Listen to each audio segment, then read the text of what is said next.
ਸਤਿ ਸ਼੍ਰੀ ਅਕਾਲ। ਤੁਸੀਂ ਜੁੜੇ ਹੋਏ ਹੋ ਪੰਜਾਬੀ ਰੇਡੀਓ USA ਦੇ ਨਾਲ ਤੇ ਮੈਂ ਹਾਂ ਪ੍ਰਵੀਨ ਸ਼ਰਮਾ ਲੈ ਕੇ ਹਾਜ਼ਰ ਹਾਂ ਪ੍ਰੋਗਰਾਮ ਅਪਡੇਟ ਟਰੱਕਿੰਗ ਪ੍ਰੋਗਰਾਮ ਦੇ ਵਿੱਚ ਕਈ ਅਹਿਮ ਜਾਣਕਾਰੀਆਂ ਸਾਂਝੀਆਂ ਕਰਨ ਦੇ ਲਈ ਜੁੜ ਚੁੱਕੇ ਨੇ ਹਰਜੋਤ ਸਿੰਘ ਖਾਲਸਾ ਜੀ। ਹਰਜੋਤ ਸਿੰਘ ਜੀ, ਸਤਿ ਸ਼੍ਰੀ ਅਕਾਲ, ਸਵਾਗਤ ਹੈ ਜੀ। ਸਤਿ ਸ਼੍ਰੀ ਅਕਾਲ, ਧੰਨਵਾਦ ਜੀ ਆਇਆਂ ਨੂੰ। ਪੰਜਾਬੀ ਰੇਡੀਓ USA ਦੇ ਜਿੰਨੇ ਵੀ ਸਰੋਤੇ ਸਾਡੇ ਸਾਰੇ ਹੀ AM ਸਟੇਸ਼ਨ, FM ਸਟੇਸ਼ਨ, ਘਰਾਂ ਦੇ ਵਿੱਚ ਰੇਡੀਓ ਸੈਟਸ ਦੇ ਰਾਹੀਂ, ਟੈਲੀਫੋਨ ਦੇ ਰਾਹੀਂ, ਫੇਸਬੁੱਕ, YouTube ਤੇ ਲਾਈਵ ਦੇਖ ਰਹੇ ਹੋ, ਸੁਣ ਰਹੇ ਹੋ, ਸਾਰਿਆਂ ਨੂੰ ਜੀ ਆਇਆਂ ਨੂੰ ਤੇ ਬਹੁਤ ਹੀ ਪਿਆਰ ਤੇ ਸਤਿਕਾਰ ਭਰੀ ਸਤਿ ਸ਼੍ਰੀ ਅਕਾਲ। ਸਰੋਤਿਓ, ਅੱਜ ਜੂਨ ਦੀ 5 ਤਰੀਕ ਆ, ਦਿਨ ਵੀਰਵਾਰ ਆ, ਤੇ ਤੁਹਾਡੇ ਲਈ ਸਵੇਰ ਦਾ ਅਪਡੇਟ ਟਰੱਕਿੰਗ ਪ੍ਰੋਗਰਾਮ ਲੈ ਕੇ ਹਾਜ਼ਰ ਹੋਏ ਆ ਜੀ। ਟਰੱਕਿੰਗ ਇੰਡਸਟਰੀ ਬਾਰੇ ਹਰ ਵਾਰ ਦੀ ਤਰ੍ਹਾਂ ਇਸ ਵਾਰ ਵੀ ਆਪਣੇ ਨਾਲ ਜੁੜ ਚੁੱਕੇ ਨੇ ਕਈ ਅਹਿਮ ਜਾਣਕਾਰੀਆਂ ਸਾਂਝੀਆਂ ਕਰਨ ਦੇ ਲਈ ਰਮਨ ਢਿੱਲੋਂ ਜੀ। ਸਤਿ ਸ਼੍ਰੀ ਅਕਾਲ ਜੀ, ਆਇਆਂ ਨੂੰ ਜੀ। ਸਤਿ ਸ਼੍ਰੀ ਅਕਾਲ ਜੀ, ਸਾਰੇ ਸੁਣਨ ਵਾਲਿਆਂ ਨੂੰ ਪਿਆਰ ਭਰੀ ਸਤਿ ਸ਼੍ਰੀ ਅਕਾਲ। ਸਤਿ ਸ਼੍ਰੀ ਅਕਾਲ ਜੀ। ਪ੍ਰੋਗਰਾਮ ਦੇ ਵਿੱਚ ਅੱਗੇ ਵਧਣ ਤੋਂ ਪਹਿਲਾਂ ਧੰਨਵਾਦ ਕਰਦੇ ਚੱਲੀਏ ਸਪਾਂਸਰਸ ਦਾ, ਜਿਹੜੇ ਜ਼ਰੀਆ ਬਣਦੇ ਨੇ ਇਹਨਾਂ ਪ੍ਰੋਗਰਾਮਾਂ ਨੂੰ ਤੁਹਾਡੇ ਤੱਕ ਪਹੁੰਚਾਉਣ ਦੇ ਲਈ। ਖਾਲਸਾ ਇੰਸ਼ੋਰੈਂਸ ਏਜੰਸੀ ਵਾਲੇ, ਜਿਨ੍ਹਾਂ ਤੋਂ ਤੁਸੀਂ ਹਰ ਤਰੀਕੇ ਦੀ ਇੰਸ਼ੋਰੈਂਸ ਲੈ ਸਕਦੇ ਹੋ। ਇੰਸ਼ੋਰੈਂਸ ਬਾਰੇ ਪਤਾ ਕਰਨ ਦੇ ਲਈ ਇਹਨਾਂ ਦਾ ਨੰਬਰ ਹੈ 408 272 2500। ਇਹ 1992 ਤੋਂ ਲਗਾਤਾਰ ਇੰਸ਼ੋਰੈਂਸ ਬਿਜ਼ਨਸ ਦੇ ਵਿੱਚ ਸ਼ਾਨਦਾਰ ਸੇਵਾਵਾਂ ਦੇ ਰਹੇ ਨੇ ਤੇ ਅਮਰੀਕਾ ਭਰ ਦੇ ਵਿੱਚ ਇੰਸ਼ੋਰੈਂਸ ਕਰਦੇ ਨੇ। ਓਬਾਮਾ ਕੇਅਰ, ਮੈਡੀਕੇਅਰ ਜਾਂ ਫਿਰ ਕਵਰਡ ਕੈਲੀਫੋਰਨੀਆ ਬਾਬਤ ਪਾਲਿਸੀ ਕਰਵਾਉਣ ਦੇ ਲਈ, ਸਲਾਹ ਲੈਣ ਦੇ ਲਈ ਅੱਜ ਹੀ ਕਾਲ ਕਰੋ 408 272 2500 ਤੇ। ਟਰਕੀਅਨ ਇਮੀਗ੍ਰੇਸ਼ਨ ਲਾ ਫਰਮ ਵਾਲੇ ਜੇ ਟਰਕੀਅਨ ਅਟਾਰਨੀ ਟਰਕੀਅਨ ਦੇ ਨਾਲ ਤੁਸੀਂ US ਇਮੀਗ੍ਰੇਸ਼ਨ ਬਾਬਤ ਕੋਈ ਵੀ ਸਲਾਹ ਕਰਨੀ ਹੈ ਤੇ ਇਹਨਾਂ ਦਾ ਨੰਬਰ ਹੈ 415 909 0503।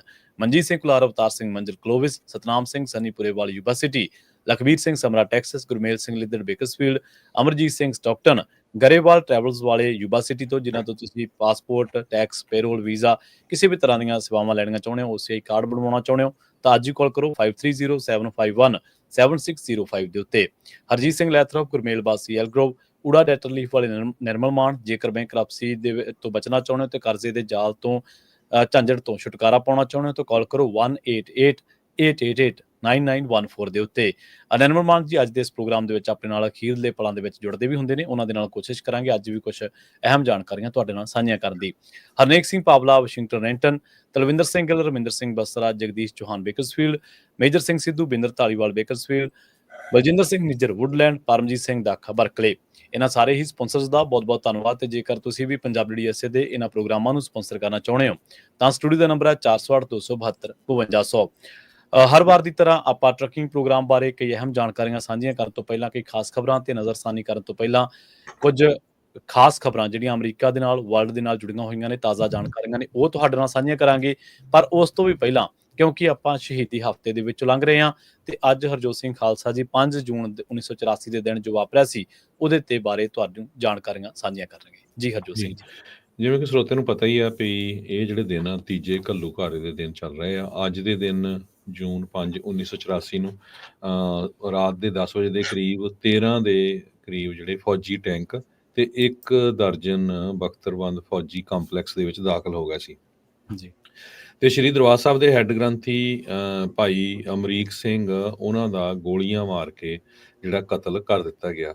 ਸੋ ਬਹੁਤ ਸਾਰੇ ਜਿਹੜੇ ਸਾਡੇ ਸਰੋਤੇ ਆ ਉਹਨਾਂ ਨੂੰ ਪਤਾ ਨਹੀਂ ਵੀ ਜਿਹੜੇ ਭਾਈ ਅਮਰੀਕ ਸਿੰਘ ਆ ਉਹ ਉਹਨਾਂ ਨੂੰ ਦਿਸਦਾ ਨਹੀਂ ਸੀ, ਉਹ ਬਲਾਈਂਡ ਸੀਗੇ। ਫਿਰ ਵੀ ਜਿਹੜਾ ਆ ਉਹਨਾਂ ਨੂੰ ਗੋਲੀਆਂ ਮਾਰ ਕੇ ਜਿਹੜਾ ਕਤਲ ਉਸ ਟਾਈਮ ਦੀ ਜਿਹੜੀ ਹਿੰਦੁਸਤਾਨ ਦੀ ਸਰਕਾਰ ਸੀ ਉਹਨਾਂ ਨੇ ਕਰ ਦਿੱਤਾ ਆ। ਬਹੁਤ ਸਾਰੇ ਜਿਹੜੇ ਸਾਡੇ ਸਰੋਤੇ ਆ ਉਹ ਪੁੱਛਦੇ ਰਹਿੰਦੇ ਆ ਵੀ ਪੰਜਾਬੀ ਦੇ ਵਿੱਚ ਮਟੀਰੀਅਲ ਹੁੰਦਾ। ਮੈਂ ਜਿੰਨੇ ਵੀ ਸਾਡੇ ਸਰੋਤੇ ਸੁਣ ਰਹੇ ਆ, ਜਿਨ੍ਹਾਂ ਦੇ ਬੱਚਿਆਂ ਨੂੰ ਹੋਰ ਇਸ ਬਾਰੇ ਨੌਲੇਜ ਲੈਣ ਦੀ ਜ਼ਰੂਰਤ ਆ ਜੋ ਸਾਡੇ ਤੇ ਇੰਨਾ ਵੱਡਾ ਘੱਲੂਘਾਰਾ ਵਾਪਰਿਆ, ਨੈਸ਼ਨਲ ਸਿੱਖ ਯੂਥ ਫੈਡਰੇਸ਼ਨ ਦਾ ਵੈਬਸਾਈਟ ਹੈਗਾ। ਉਹਨਾਂ ਨੇ 10 days of terror 1 ਜੂਨ ਤੋਂ ਲੈ ਕੇ 10 ਜੂਨ ਤੱਕ ਜੋ ਕੁਝ ਸਿੱਖਾਂ ਦੇ ਉੱਤੇ ਜ਼ੁਲਮ ਹੋਇਆ ਉਸ ਟਾਈਮ ਦੀ ਹਿੰਦੁਸਤਾਨ ਦੀ ਸਰਕਾਰ ਵੱਲੋਂ, ਦਰਬਾਰ ਸਾਹਿਬ ਤੇ ਹੋਰ ਹੁਣ ਤਾਂ 132 ਦੇ ਕਰੀਬ ਗੁਰੂ ਘਰ ਹੋ ਗਏ ਜਿਨ੍ਹਾਂ ਦੇ ਉੱਤੇ ਸਰਕਾਰ ਨੇ ਹਮਲਾ ਕੀਤਾ ਸੀ, ਉਹ ਪੂਰੀ ਡਿਟੇਲ ਇੰਗਲਿਸ਼ ਦੇ ਵਿੱਚ ਛਾਪੀ ਹੋਈ ਹੈਗੀ ਆ। ਸੋ 10 days of terror ਇਹ ਸਰਚ ਕਰ ਲਿਓ। ਬਹੁਤ ਵਧੀਆ ਜਿਹੜੀ ਜਾਣਕਾਰੀ ਆ ਉਹਦੇ ਵਿੱਚ ਜਿਹੜੀ ਦਿੱਤੀ ਗਈ ਹੈਗੀ ਆ। ਸੋ ਇੰਗਲਿਸ਼ ਦੇ ਵਿੱਚ ਆ ਤੇ ਬੜਾ ਈਜ਼ੀ ਆ ਜੇ ਬੱਚਿਆਂ ਨੂੰ ਕਿਸੇ ਨੇ ਦੱਸਣਾ, ਜਿਨ੍ਹਾਂ ਨੂੰ ਨਹੀਂ ਵੀ ਪਤਾ, ਜਿਹੜੇ ਹੋਰ ਨੌਨ ਸਿੱਖ ਹੈਗੇ ਆ ਉਹਨਾਂ ਨੂੰ। ਸੋ ਅਮਰੀਕ ਸਿੰਘ, ਜਿਸ ਤਰ੍ਹਾਂ ਮੈਂ ਤੁਹਾਨੂੰ ਦੱਸਿਆ ਵੀ 65 ਸਾਲਾਂ ਦੇ ਹੈੱਡ ਗ੍ਰੰਥੀ, ਅੱਖਾਂ ਤੋਂ ਨਾ ਦਿਸਣ ਵਾਲੇ, ਉਹਨਾਂ ਨੂੰ ਦਰਬਾਰ ਸਾਹਿਬ ਦੇ ਕੰਪਲੈਕਸ ਵਿੱਚ ਹੀ ਜਿਹੜੀਆਂ ਗੋਲੀਆਂ ਮਾਰ ਕੇ ਮਾਰ ਦਿੱਤਾ ਗਿਆ। ਸੋ ਹੋਰ ਬਹੁਤ ਸਾਰੇ ਆਈ ਵਿਟਨੈਸ ਹੈਗੇ ਆ ਉਸ ਟਾਈਮ ਮੌਜੂਦਾ ਵੀ। ਗਿਆਨੀ ਪੂਰਨ ਸਿੰਘ ਹੁਣੀ ਪ੍ਰੀਸ ਸੀਗੇ ਦਰਬਾਰ ਸਾਹਿਬ ਦੇ, ਉਹ ਆਈ ਵਿਟਨੈਸ ਹੈਗੇ ਆ ਵੀ 10 ਵਜੇ ਦੇ ਕਰੀਬ ਕਿਸ ਤਰ੍ਹਾਂ ਜਿਹੜੇ ਟੈਂਕ ਐਂਟਰ ਹੋਏ ਆ। ਦਵਿੰਦਰ ਸਿੰਘ ਦੁੱਗਲ ਉਹਨਾਂ ਨੇ ਇਹ ਕਿਹਾ ਵੀ ਜਿਹੜੀ 5 ਤੇ 6 ਜੂਨ ਦੀ ਜਿਹੜੀ ਰਾਤ ਸੀ ਉਹ ਬਹੁਤ ਜ਼ਿਆਦਾ ਜਿਹੜੀ ਆ ਖਤਰਨਾਕ ਰਾਤ ਸੀ, ਜਿਸ ਟਾਈਮ ਦੇ ਉੱਤੇ ਟੈਂਕ ਦਰਬਾਰ ਸਾਹਿਬ ਕੰਪਲੈਕਸ ਦੇ ਵਿੱਚ ਵੜ ਗਏ ਤੇ ਗੋਲੀਆਂ ਚਲਾਉਣੀਆਂ ਜਿਹੜੀਆਂ ਉਹਨਾਂ ਨੇ ਸ਼ੁਰੂ ਕਰ ਦਿੱਤੀਆਂ ਸੀਆਂ। ਸਿਟੀਜ਼ਨ ਫॉर ਡੈਮੋਕ੍ਰੇਸੀ ਨੇ ਰਿਪੋਰਟ ਇਹਦੇ ਸੰਬੰਧ ਦੇ ਵਿੱਚ ਆਪਰੇਸ਼ਨ ਇਨ ਪੰਜਾਬ 1985 ਚ ਛਾਪੀ ਸੀ। ਉਹਦੇ ਵਿੱਚ ਪੂਰੀ ਜਿਹੜੀ ਡਿਟੇਲ ਚ ਇਨਫੋਰਮੇਸ਼ਨ ਦਿੱਤੀ ਹੋਈ ਹੈ। ਸੋ ਆਪਾਂ ਉਹਨਾਂ ਸਾਰੇ ਸ਼ਹੀਦਾਂ ਨੂੰ ਅੱਜ ਯਾਦ ਕਰਦੇ ਹੈਗੇ ਆ। ਜੀ ਬਿਲਕੁਲ। ਤੇ ਆਪਾਂ ਜਿਹੜੀਆਂ ਦੂਜੀਆਂ ਖਬਰਾਂ ਨੇ ਅਮਰੀਕਾ ਦੇ ਨਾਲ ਸੰਬੰਧਿਤ ਉਹਨਾਂ ਦੇ ਵੱਲ ਵਧੀਏ ਤੇ ਇਸ ਟਾਈਮ ਜਦੋਂ ਆਪਾਂ ਗੱਲਬਾਤ ਕਰ ਰਹੇ ਹਾਂ ਤਾਜ਼ਾ ਖਬਰਾਂ ਦੇ ਮੁਤਾਬਕ ਪ੍ਰੈਜ਼ੀਡੈਂਟ ਡੋਨਾਲਡ ਟਰੰਪ ਜਿਹੜੇ ਨੇ ਉਹ ਜਰਮਨ ਚਾਂਸਲਰ ਦੇ ਨਾਲ ਜਿਹੜੀ ਗੱਲਬਾਤ ਆ ਉਹ ਓਵਲ ਆਫਿਸ ਦੇ ਵਿੱਚ ਕਰ ਰਹੇ ਨੇ। ਜੀ ਹਰਜੋਤ ਸਿੰਘ ਜੀ ਬਿਲਕੁਲ। ਟਰੰਪ ਉਹਨਾਂ ਨੇ ਕੱਲ ਜੋ ਚਾਈਨਾ ਦੇ ਪ੍ਰੈਜ਼ੀਡੈਂਟ ਜੀ ਉਹਨਾਂ ਦੇ ਨਾਲ ਵੀ ਲਗਭਗ 1 ਘੰਟਾ 20 ਮਿੰਟ ਦੀ ਗੱਲਬਾਤ ਕੀਤੀ ਆ। ਜੀ ਤੇ ਅਜੇ ਉਹਦੀ ਡਿਟੇਲ ਨਹੀਂ ਆਈ। ਇੱਕ ਪਾਸੇ ਟਰੰਪ ਨੇ ਇਹ ਕਹਿੰਦੇ ਰਹਿੰਦੇ ਆ ਵੀ ਮੇਰੇ ਬੜੇ ਗੁੱਡ ਫਰੈਂਡ ਆ ਜੀ ਜੋ ਚਾਈਨਾ ਦੇ ਪ੍ਰੈਜ਼ੀਡੈਂਟ ਆ।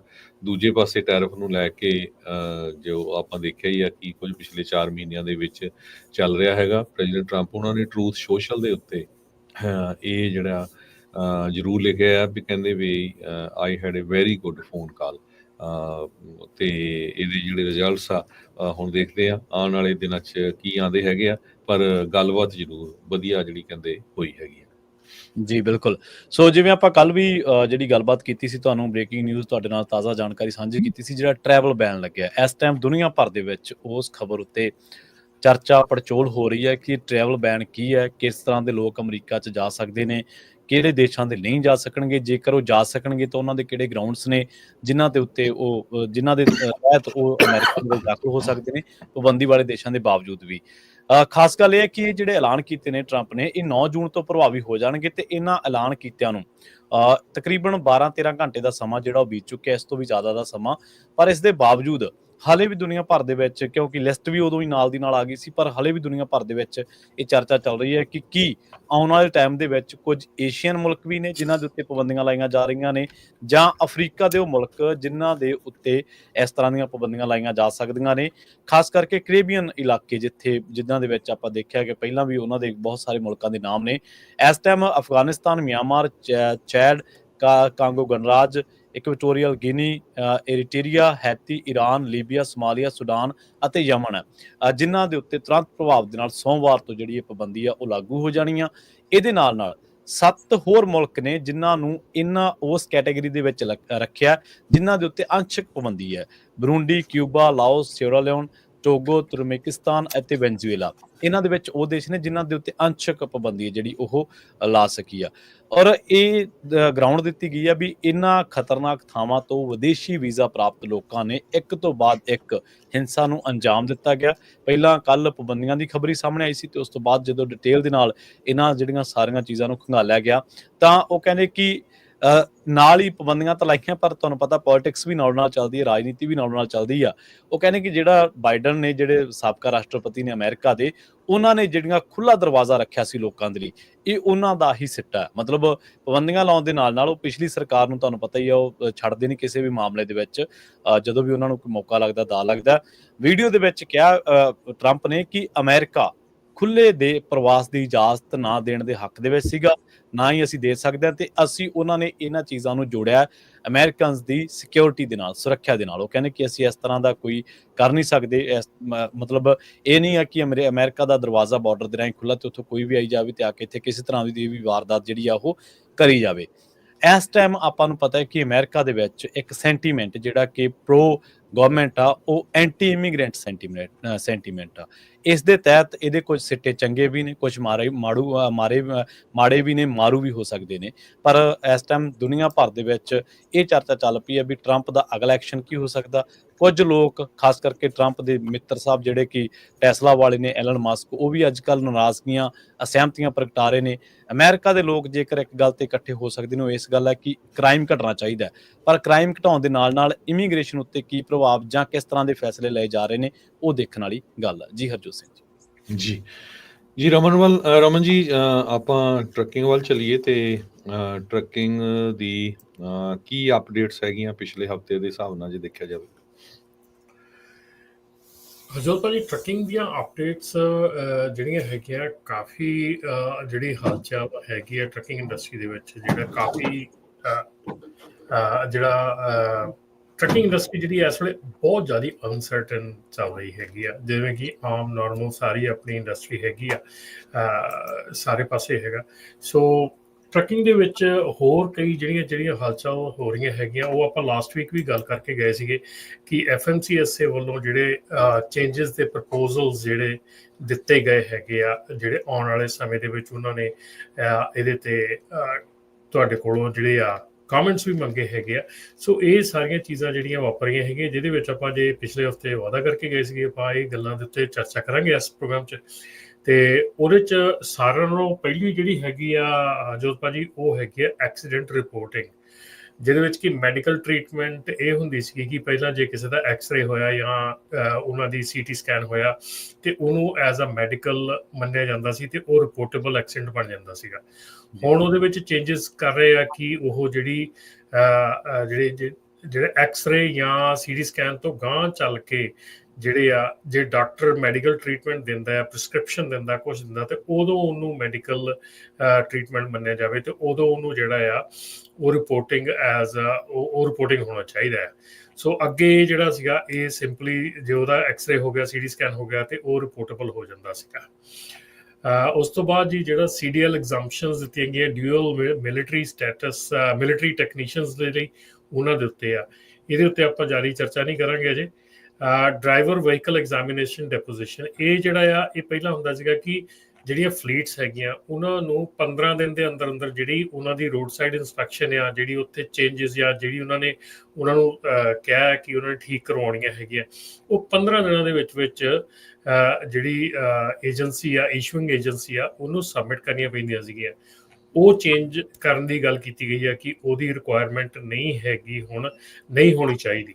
ਸੋ ਇਹਦੇ ਵਿੱਚ ਹੈ ਕਿ ਇਹਦੇ ਵਿੱਚ ਪੇਪਰ ਵਰਕ ਬਚੂਗਾ ਤੇ ਜਿਹੜੀਆਂ ਫਲੀਟਸ ਦੇ ਉੱਤੇ ਜਿਹੜਾ ਇਹ ਪ੍ਰੋਬਲਮ ਆਉਂਦੀ ਸੀ ਕਿ ਵਿਦਨ 15 ਡੇਜ਼ ਉਹ ਸਬਮਿਟ ਨਹੀਂ ਸੀ ਕਰ ਪਾਉਂਦੇ ਉਹ ਚੀਜ਼ ਜਿਹੜੀ ਆ ਉਹ ਖਤਮ ਕਰਨ ਦੀ ਗੱਲ ਕੀਤੀ ਗਈ ਆ ਇਸ ਤੋਂ ਬਾਅਦ ਜਿਹੜੇ ਇਲੈਕਟ੍ਰੋਨਿਕ DBIR ਹੈਗੇ ਆ ਉਹਨਾਂ ਦੇ ਉੱਤੇ ਗੱਲ ਕੀਤੀ ਗਈ ਹੈ ਕਿ ਜਿਹੜੀ ਡਰਾਈਵਰ ਵਹੀਕਲ ਇਨਸਪੈਕਸ਼ਨ ਰਿਪੋਰਟ ਹੈ ਜਦੋਂ ਸਵੇਰੇ ਬੰਦਾ ਪ੍ਰੀ ਟ੍ਰਿਪ ਕਰਦਾ ਹੈਗਾ ਉਹ ਜਿਹੜੀ ਆ ਉਹ ਇਲੈਕਟ੍ਰੋਨਿਕਲੀ ਜਿਹੜੀ ਆ ਉਹ ਹੋਣੀ ਚਾਹੀਦੀ ਆ ਇਲੈਕਟ੍ਰੋਨਿਕਲੀ ਸਬਮਿਟ ਹੋਣੀ ਚਾਹੀਦੀ ਆ ਤੇ ਉਹ ਪੇਪਰ ਦੇ ਉੱਤੇ ਜਿਹੜੀ ਆ ਉਹ ਰਿਕੁਆਇਰਡ ਨਹੀਂ ਹੈਗੀ ਸੋ ਇਹ ਵੀ ਇੱਕ ਸਿਗਨੀਫੀਕੈਂਟਲੀ ਹੈਗਾ ਕਿ ਇਹਦੇ ਵਿੱਚ ਡਰਾਈਵਰਸ ਜਿਹੜੇ ਕਾਫੀ ਉਹ ਪੇਪਰ ਦੇ ਉੱਤੇ ਵੀ ਕਰਨਾ ਪੈਂਦਾ ਸੀਗਾ ਕਿ ਕਈ ਜਿਹੜੀਆਂ ਕੰਪਨੀਆਂ ਹੈਗੀਆਂ ਆਲਰੇਡੀ ਤੁਹਾਨੂੰ ELD ਦੇ ਥਰੂ ਪ੍ਰੋਵਾਈਡ ਕਰਦੀਆਂ ਹੈਗੀਆਂ ਇਲੈਕਟ੍ਰੋਨਿਕ ਜਿਹੜੀ ਪ੍ਰੀ ਟ੍ਰਿਪ ਇਨਸਪੈਕਸ਼ਨ ਹੈ ਉਸ ਤੋਂ ਬਾਅਦ ਜਿਹੜਾ ਅਗਲਾ ਹੈਗਾ ਜੀ ਉਹ ਸੀਗਾ ਕਿ ਜਿਹੜੀ ELD ਦਾ ਮੈਨੂਅਲ ਹੈਗਾ ਆ ਆਪਰੇਸ਼ਨ ਮੈਨੂਅਲ ਉਹ ਪੇਪਰ ਬੁੱਕ ਰੱਖਣੀ ਪੈਂਦੀ ਸੀ ਕੈਬ ਦੇ ਵਿੱਚ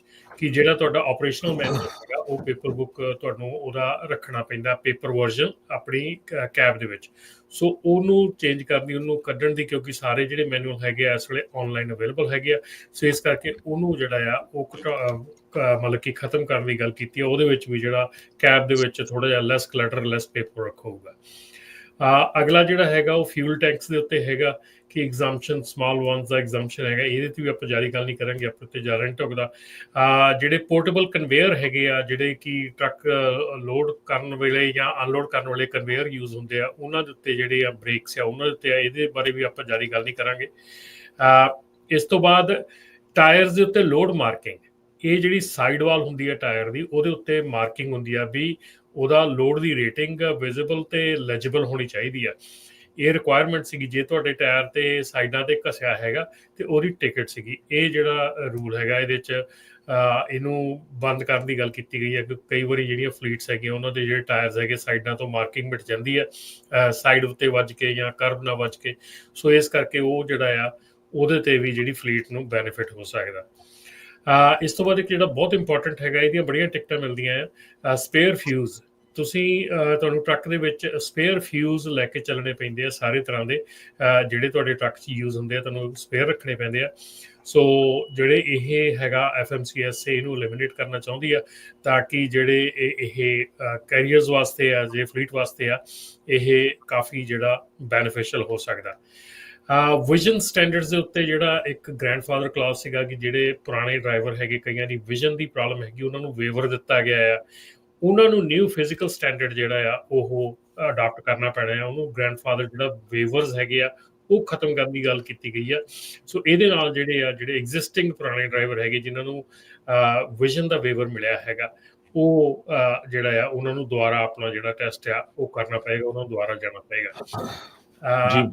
ਇਸ ਤੋਂ ਅੱਗੇ ਜਿਹੜਾ ਇੰਪੋਰਟੈਂਟ ਹੈਗਾ ਹਰਜੋਤ ਭਾਜੀ ਬਹੁਤ, ਉਹ rail road crossing stop rule ਆ। ਜਦੋਂ ਕਿ ਆਪਾਂ ਰੇਲ ਰੋਡ ਤੇ ਕੋਈ ਵੀ ਕਮਰਸ਼ੀਅਲ ਵਹੀਕਲ, ਬੱਸ ਜਾਂ ਕੋਈ ਵੀ ਜਿਹੜੀ ਚੀਜ਼ ਲੰਘਦੀ ਆ, ਉਹ ਰੇਲ ਰੋਡ ਤੇ ਖੜੇ ਹੋ ਕੇ ਉਹਨਾਂ ਨੂੰ ਦੋਨੋਂ ਸਾਈਡ ਦੇਖ ਕੇ ਫਿਰ ਉਹਨਾਂ ਨੂੰ ਤੁਰਨਾ ਪੈਂਦਾ। ਇਹ ਰੂਲ ਦੇ ਉੱਤੇ ਡਿਸਕਸ਼ਨ ਹੋਣੀ ਚਾਹੀਦੀ ਹੈ। ਇਹ ਰੂਲ ਬੰਦ ਨਹੀਂ ਹੋਣਾ ਚਾਹੀਦਾ। ਇਹ ਰੂਲ ਨੂੰ ਸਟਾਪ ਕਰਨ ਦੀ ਜਾਂ ਬੰਦ ਕਰਨ ਦੀ ਗੱਲ ਕੀਤੀ ਗਈ ਆ, ਕਿਉਂਕਿ ਇਹ ਬਹੁਤ ਸਿਕਿਉਰਿਟੀ ਵਜੋਂ ਇਸ ਵੇਲੇ ਬਹੁਤ ਜਿਹੜੇ ਕੈਰੀਅਰਸ ਹੈਗੇ, ਬਹੁਤ ਟਰੱਕ ਜਿਹੜੇ ਆ, ਬਹੁਤ ਗੱਡੀਆਂ ਜਿਹੜੀਆਂ ਉਹ ਰੇਲ ਰੋਡ ਕ੍ਰਾਸਿੰਗ ਦੇ ਉੱਤੇ ਟ੍ਰੇਨ ਨਾਲ ਜਿਹੜੀਆਂ ਵੱਜਦੀਆਂ ਹੈਗੀਆਂ। ਸੋ ਇਸ ਕਰਕੇ ਮੇਰੇ ਖਿਆਲ ਦੇ ਵਿੱਚ ਇਹ ਖਤਮ ਨਹੀਂ ਕੀਤਾ ਜਾਣਾ ਚਾਹੀਦਾ।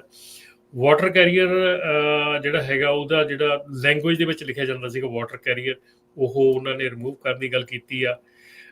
ਸੈਲਫ ਰਿਪੋਰਟਿੰਗ ਵਾਇਲੇਸ਼ਨਸ, ਇਹ ਜਿਹੜੇ CDL ਡਰਾਈਵਰ ਹੈਗੇ, ਜਿਹੜੇ ਟਰੱਕ ਡਰਾਈਵਰ ਹੈਗੇ ਆ, ਉਹਨਾਂ ਦੇ ਲਈ CDL driver had to self report moving violation. ਉਹਨਾਂ ਨੂੰ ਆਪਣੀ ਸਟੇਟ ਨੂੰ ਇਹ ਰਿਪੋਰਟ ਕਰਨੀ ਪੈਂਦੀ ਸੀਗੀ। ਸੋ ਜਿਹੜੀ ਉਹਨਾਂ ਨੇ ਇਹ ਹੈਗੀ ਆ, ਇਹ ਚੀਜ਼ ਜਿਹੜੀ ਆ ਇਹਨੂੰ ਖਤਮ ਕਰਨ ਦੀ ਗੱਲ ਕੀਤੀ ਆ, ਕਿਉਂਕਿ ਸਟੇਟ ਜਿਹੜੀ ਆ ਉਹਨੂੰ ਆਲਰੇਡੀ ਉਹ ਚੀਜ਼ ਇਲੈਕਟ੍ਰੋਨਿਕਲੀ ਜਿਹੜੀ ਮਿਲਦੀ ਹੈਗੀ ਆ। ਸੋ ਇਹਦੇ 'ਚ ਹੋ ਸਕਦਾ ਡਰਾਈਵਰਸ ਕਾਫੀ ਜਿਹੜੇ ਆ ਉਹ ਉਸ ਚੀਜ਼ ਤੋਂ they will be of the hook. Rear impact guard ਜਿਹੜੇ ਆ, ਉਹਨਾਂ ਉੱਤੇ ਇੱਕ ਲੇਬਲਿੰਗ ਹੁੰਦੀ ਆ ਕਿ ਇਹਦਾ ਜਿਹੜਾ FMCSA ਅਪਰੂਵਡ ਹੈਗਾ ਆ, ਜਿਹੜਾ ਰੀਅਰ ਇੰਪੈਕਟ ਗਾਰਡ ਆ, ਉਹ ਲੇਬਲ ਹੋਣਾ ਜ਼ਰੂਰੀ ਸੀਗਾ। ਉਹਦੀ ਵੀ ਟਿਕਟ ਮਿਲਦੀ ਹੁੰਦੀ ਸੀ। ਉਹ ਵੀ ਕੈਰੀਅਰਸ ਵਾਸਤੇ ਇੱਕ ਹੈਗੀ ਆ ਕਿ ਜਿੱਥੇ FMCSA wants to remove the label, although ਕਿ ਜਿਹੜਾ ਤੁਹਾਡਾ ਰੀਅਰ ਗਾਰਡ ਹੈਗਾ ਉਹ ਸਟੈਂਡਰਡਸ ਦੇ ਨਾਲ ਮੈਚ ਕਰਨਾ ਚਾਹੀਦਾ ਆ। ਫਿਊਲ ਟੈਂਕ ਦੀ ਓਵਰਫਿਲ ਦੀ ਜਿਹੜੀ ਆ ਉਹ 95% ਤੋਂ ਪਹਿਲਾਂ ਉੱਤੇ ਫਿਲ ਨਹੀਂ ਸੀ ਕਰ ਸਕਦੇ। ਉਹ ਵੀ ਟਰਾਈ ਕੀਤੀ ਉਹਨਾਂ ਨੇ ਕਿ ਉਹਦੇ ਜਿਹੜੇ ਮਾਡਰਨ ਟੈਂਕਸ ਹੈਗੇ ਆ ਉਹ ਵੈਂਟਡ ਕੈਪਸ ਦੇ ਨਾਲ ਹੈਗੇ ਆ। ਸੋ ਐਗਜ਼ੰਪਸ਼ਨ ਜਿਹੜੀ ਆ ਉਹ ਵੀ ਰਿਮੂਵ ਕਰਨ ਦੀ ਗੱਲ ਕੀਤੀ ਆ। ਲਾਇਸੈਂਸ ਪਲੇਟ ਜਿਹੜੀਆਂ ਟਰੱਕ ਦੇ ਪਿੱਛੇ ਹੁੰਦੀਆਂ ਆ, ਉਹ ਜੇ ਉਹਨਾਂ ਤੇ ਲਾਈਟ ਨਹੀਂ ਸੀ ਜਗਦੀ, ਉਹਦੀ ਵੀ ਟਿਕਟ ਮਿਲਦੀ ਹੁੰਦੀ ਸੀਗੀ, ਪਰ ਉਹਨੂੰ ਵੀ ਰਿਮੂਵ ਕਰਨ ਦੀ ਗੱਲ ਕਹੀ ਗਈ ਆ, ਕਿਉਂਕਿ ਜਿਹੜੀਆਂ ਟਰੱਕ ਦੇ ਪਿਛਲੀਆਂ ਹੁੰਦੀਆਂ ਲਾਇਸੈਂਸ ਪਲੇਟ ਹੁੰਦੀ ਆ, ਯੂਜ਼ਲੀ ਟ੍ਰੇਲਰ ਦੇ ਥੱਲੇ ਹੁੰਦੀ ਆ, ਉਹ ਦਿਖਦੀ ਨਹੀਂ। ਸੋ ਇਸ ਕਰਕੇ ਉਹਨੂੰ ਵੀ ਜਿਹੜੀ ਆ ਰਿਮੂਵ ਕਰਨ ਦੀ ਗੱਲ ਕੀਤੀ ਗਈ ਆ। ਹੋਰ ਕਈ ਚੀਜ਼ਾਂ ਹੈਗੀਆਂ ਜਿਹਦੇ ਵਿੱਚ ਕਿ ਜਿਹੜੇ 1993 ਤੋਂ ਪੁਰਾਣੇ ਟ੍ਰੇਲਰ ਹੈਗੇ ਆ, ਉਹਨਾਂ ਦੇ ਉੱਤੇ ਰਿਫਲੈਕਟਿਵ ਰੈਟਰੋਐਕਟਿਵ ਟੇਪ ਜਿਹੜੀ ਆ ਉਹ ਖਤਮ ਕਰਨ ਦੀ ਗੱਲ ਕੀਤੀ ਗਈ ਆ। ਸੋ ਇਹ ਜਿਹੜੀਆਂ ਡੀਟੇਲ ਦੇ ਵਿੱਚ ਗੱਲਾਂ ਹੈਗੀਆਂ, ਇਹ ਸਾਰੀਆਂ ਜਿਹੜੀਆਂ FMCSA ਵੱਲੋਂ ਜਿਹੜੀਆਂ ਆ ਇਹ ਕੀਤੀਆਂ ਜਾ ਰਹੀਆਂ। ਇਹਨਾਂ ਦੇ ਉੱਤੇ ਕਮੈਂਟਸ ਮੰਗੇ ਜਾ ਰਹੇ ਆ। ਸੋ ਜਦੋਂ ਵੀ ਤੁਹਾਡੇ ਕੋਲ ਅਸੀਂ ਲੈ ਕੇ ਆਈਏ ਕਮੈਂਟਸ ਵਗੈਰਾ ਲੈ ਕੇ ਆਉਂਦੇ ਆ ਕਿ ਇਹਨਾਂ ਤੇ ਕਮੈਂਟਸ ਕਰਨ ਵਾਲੇ ਆ, ਤੇ ਪਲੀਜ਼ ਇਹਨਾਂ ਚੀਜ਼ਾਂ ਸਾਰੀਆਂ ਦੇ ਉੱਤੇ ਜਿਹੜੇ ਆ ਕਮੈਂਟਸ ਜ਼ਰੂਰ ਕਰਿਆ ਕਰੋ। ਜੀ ਜੀ, ਸੋ ਬਹੁਤ ਵਧੀਆ ਜਾਣਕਾਰੀ ਦਿੱਤੀ ਗਈ ਹੈ। ਜਿਹੜੇ ਸਾਡੇ ਸਰੋਤੇ ਸੁਣ ਰਹੇ ਹੈਗੇ, ਤੁਹਾਡਾ ਵੀ ਕੋਈ ਟਰੱਕਿੰਗ ਦੇ ਨਾਲ ਰਿਲੇਟਡ ਕੁਐਸਚਨ ਤੇ ਤੁਸੀਂ ਕਾਲ ਕਰ ਸਕਦੇ ਹੋ। ਇਸ ਟਾਈਮ ਲਾਈਵ ਪ੍ਰੋਗਰਾਮ ਚੱਲ ਰਿਹਾ ਹੈਗਾ 408 272 ਤੇ 5200 408 272 5200। ਅੱਧਾ ਘੰਟਾ ਸਾਡਾ ਹੋਰ ਪ੍ਰੋਗਰਾਮ ਚੱਲਣਾ ਤੇ ਤੁਸੀਂ ਕਾਲ ਕਰ ਸਕਦੇ ਹੋ। ਪਿਛਲੇ ਵੀਕ ਕਈ ਕਾਲਸ ਆਈਆਂ ਰੇਡੀਓ ਸਟੇਸ਼ਨ ਤੇ, ਸਾਡਾ ਜੀ ਟਰੱਕ ਦਾ ਲੋਡ ਚੋਰੀ ਹੋ ਗਿਆ, ਅਸੀਂ ਫੜ ਲਿਆ, ਦੇਖ ਲਿਆ। ਸੋ ਇਹ ਇੱਕ ਬਹੁਤ ਵੱਡਾ ਜਿਹੜਾ ਇਸ਼ੂ ਬਣਿਆ ਹੋਇਆ ਹੈਗਾ ਆ। ਸੋ ਇਹ ਪੰਜਾਬੀਆਂ ਨੂੰ ਵੀ ਬਹੁਤ ਹਿੱਟ ਕਰ ਰਿਹਾ ਹੈਗਾ, ਕਿਉਂਕਿ ਬਹੁਤ ਵੱਡੀ ਗਿਣਤੀ ਦੇ ਵਿੱਚ ਕਈ ਜਿਹੜੇ ਪੰਜਾਬੀ ਆ ਇਸ ਚੋਰੀਆਂ ਦੇ ਵਿੱਚ ਇਨਵੋਲਵ ਹੈਗੇ ਆ। ਪਿਛਲੇ ਹਫਤੇ ਮੈਨੂੰ ਯਾਦ ਨਹੀਂ ਵੀ ਅਸੀਂ ਖਬਰ ਕੀਤੀ ਕਿ ਨਹੀਂ, ਫੀਨਿਕਸ ਦੇ ਵਿੱਚ 4 ਜਣੇ ਅਰੈਸਟ ਕੀਤੇ ਗਏ ਸੀ। ਹਾਂਜੀ ਕੀਤੀ ਸੀ। ਹਾਂਜੀ, ਸੋ ਜਿਹੜੇ ਐਰੀਜ਼ੋਨਾ ਦੇ ਵਿੱਚ, ਬਿਲਕੁਲ। ਸੋ ਇਹ ਇੱਕ ਬਹੁਤ ਵੱਡੀ ਜਿਹੜੀ ਪ੍ਰੋਬਲਮ ਆ ਹੁਣ ਬਣਦੀ ਜਾ ਰਹੀ ਹੈ ਟਰੱਕਿੰਗ ਇੰਡਸਟਰੀ ਦੇ ਵਿੱਚ।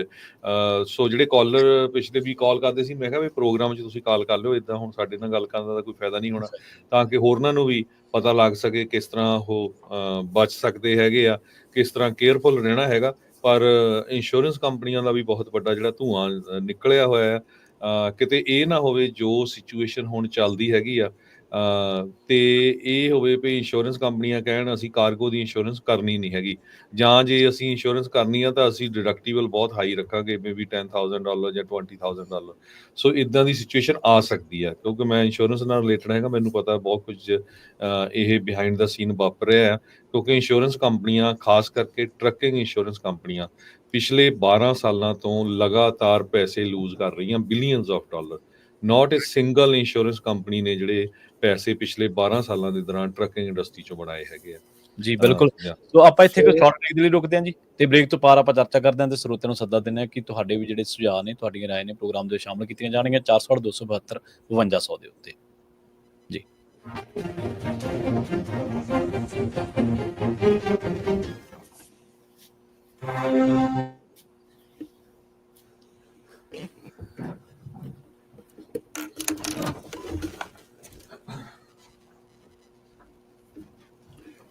ਆਪਾਂ ਗੱਲਬਾਤ ਕਰ ਸਕਦੇ ਹਾਂ।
ਮੈਂ ਘਰ ਹੀ ਆ ਘਰ ਡਾਕਟਰ ਮੈਂ ਆ ਜਾ ਮੇਰੇ ਇਧਰੋਂ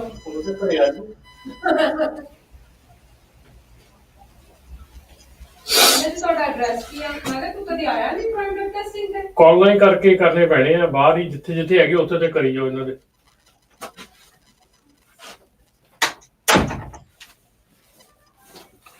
ਪ੍ਰਵੀਨ ਜੀ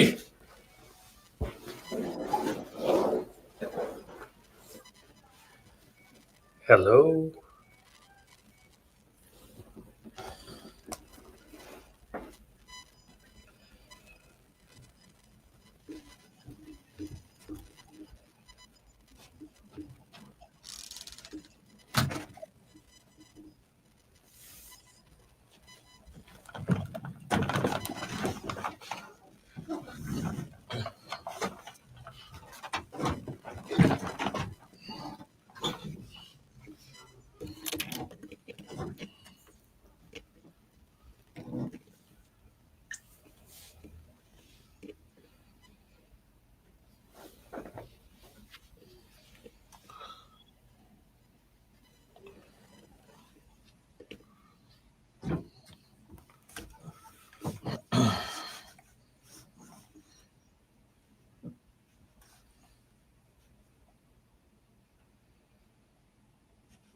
ਬਾਤ ਨਹੀਂ ਹੋ ਰਹੀ ਨਾ ਉੱਤੇ ਤਾਂ ਇਹ ਲਿਖੀ ਹੋਈ ਪਹਿਲਾਂ ਜਿਹੜਾ ਆਪਾਂ ਚੀਜ਼ਾਂ ਦਾ ਬਣਾਇਆ ਨਹੀਂ ਸੀ ਉਹ ਕਿੱਥੇ ਆਪਾਂ ਪ੍ਰਾਈਮ ਪ੍ਰਾਈਮ ਉਹਦੀ ਜਿਹੜੀ ਜੀਮੇਲ ਹੈ ਪ੍ਰਾਈਮ ਦੇਖੋ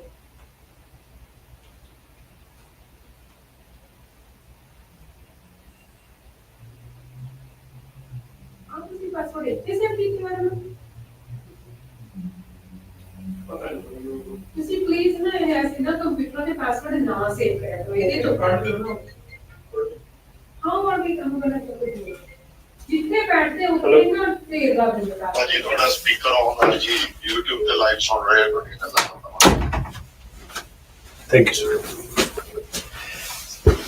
थैंक यू हेलो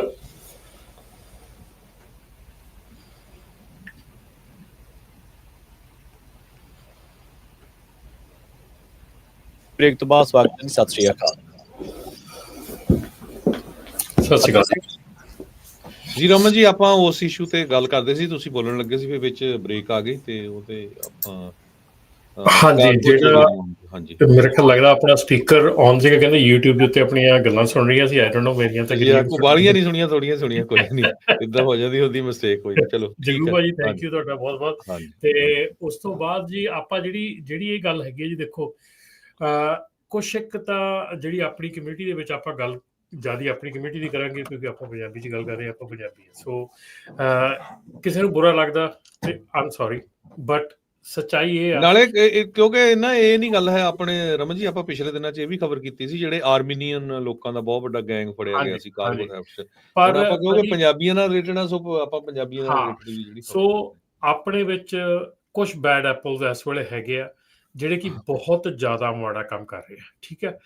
ਉਸ ਤੋਂ ਬਾਅਦ ਦੇ ਵਿੱਚ ਜਿਹੜੀ ਐਕਚੁਅਲ ਦੇ ਵਿੱਚ ਪ੍ਰੋਬਲਮ ਹੈਗੀ ਆ, ਪ੍ਰੋਬਲਮ ਜਿਹੜੀਆਂ ਸਾਡੀਆਂ ਇਸ ਵੇਲੇ ਟਰੱਕਿੰਗ ਇੰਡਸਟਰੀ ਦੇ ਵਿੱਚ ਐਪਸ ਹੈਗੀਆਂ ਜਾਂ ਕੈਰੀਅਰ 411 ਆ ਜਾਂ ਆਪਣੇ ਹਾਈਵੇ ਐਪ ਆ ਜਾਂ ਕੋਈ ਵੀ ਸਕਰੀਨਿੰਗ ਐਪ ਹੈ ਜਿਹੜੀ ਕੈਰੀਅਰਸ ਦੀ, ਉਹਦੇ ਵਿੱਚ ਸਾਡੇ ਜਿਹੜੇ ਪੰਜਾਬੀ ਟਰੱਕਰਸ ਹੈਗੇ ਆ, ਟਰੱਕਿੰਗ ਕੰਪਨੀਆਂ ਹੈਗੀਆਂ, ਉਹ ਕਈ ਇਨੋਸੈਂਟ ਮਿਸਟੇਕਸ ਕਰ ਰਹੀਆਂ ਹੈਗੀਆਂ। ਇਨੋਸੈਂਟ ਮਿਸਟੇਕ ਮੈਂ ਤਾਂ ਕਹਿ ਰਿਹਾ, ਜਾਣੇ ਅਣਜਾਣੇ ਦੇ ਵਿੱਚ ਮਿਸਟੇਕਸ ਕਰ ਰਹੀਆਂ ਹੈਗੀਆਂ ਜਿਹੜੀਆਂ ਕਿ ਉਹਨਾਂ ਦੀਆਂ ਉੱਥੇ ਉਹ ਕੈਚ ਹੋ ਜਾਂਦੀਆਂ ਇਹਨਾਂ ਐਪਸ ਦੇ ਥਰੂ। ਇਹਨਾਂ ਸਰਵੇਲੈਂਸ ਮੈਂ ਐਪਸ ਕਹੂੰਗਾ ਜਿਹੜੀਆਂ ਸਰਵੇਲੈਂਸ ਕਰਦੀਆਂ ਹੈਗੀਆਂ, ਜਿਹੜੀਆਂ ਟਰੈਕ ਕਰਦੀਆਂ ਹੈਗੀਆਂ ਟਰੱਕਿੰਗ ਕੰਪਨੀ ਨੂੰ ਕਿ ਟਰੱਕਿੰਗ ਕੰਪਨੀ ਕੀ ਕਰ ਰਹੀ ਹੈ।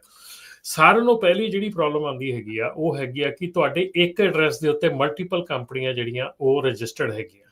ਪਹਿਲੀ ਪ੍ਰੋਬਲਮ, ਇੱਕ ਸੈੱਲਫੋਨ ਨੰਬਰ ਜਾਂ ਇੱਕ ਫੋਨ ਨੰਬਰ ਕਈ ਕੰਪਨੀਆਂ ਵੱਲੋਂ ਯੂਜ਼ ਕੀਤਾ ਜਾ ਰਿਹਾ, ਇੱਕ ਐਡਰੈਸ ਯੂਜ਼ ਕੀਤਾ ਜਾ ਰਿਹਾ, ਠੀਕ ਆ।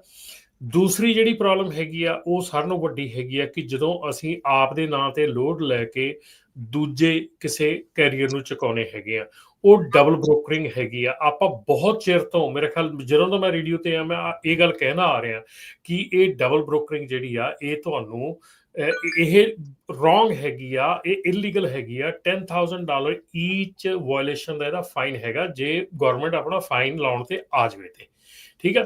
ਪਰ ਉਹ ਇਨਫੋਰਸਮੈਂਟ ਨਹੀਂ ਕਰ ਰਹੇ। ਪਰ ਹੁਣ ਜਿਹੜੇ ਬ੍ਰੋਕਰ ਹੈਗੇ ਆ, ਕਿਉਂਕਿ ਦੇਖੋ ਕੰਮ ਕੀ ਹੋ ਰਿਹਾ, ਤੁਸੀਂ ਬ੍ਰੋਕਰ ਕੋਲੋਂ ਲੋਡ, ਆਪਣੀ ਇੰਡਸਟਰੀ ਦੇ ਵਿੱਚ ਲੋਡਾਂ ਦਾ ਮਾੜਾ ਹਾਲ ਕਿਉਂ ਆ, ਆਪਣੀ ਦੁਨੀਆ ਦੇ ਵਿੱਚ ਟਰੱਕਿੰਗ ਇੰਡਸਟਰੀ 'ਚ ਲੋਡਾਂ ਦਾ ਮਾੜਾ ਹਾਲ ਕਿਉਂ ਆ? ਕਿਉਂਕਿ ਲੋਡ ਜਿਹੜਾ ਆ ਬ੍ਰੋਕਰ ਕੋਲੋਂ ਇੱਕ ਕੈਰੀਅਰ ਲੈਂਦਾ, ਉਹ ਕੈਰੀਅਰ ਆਪਣਾ $200 $400 ਰੱਖ ਕੇ ਅਗਲੇ ਕੈਰੀਅਰ ਨੂੰ ਦਿੰਦਾ, ਅਗਲਾ ਕੈਰੀਅਰ ਫਿਰ ਆਪਣਾ 200 400 ਰੱਖ ਕੇ ਜਿਹੜਾ ਜਿਹਨੇ ਅਸਲ ਲੋਡ ਕਰਨਾ ਉਹਨੂੰ ਪਹੁੰਚਦਾ।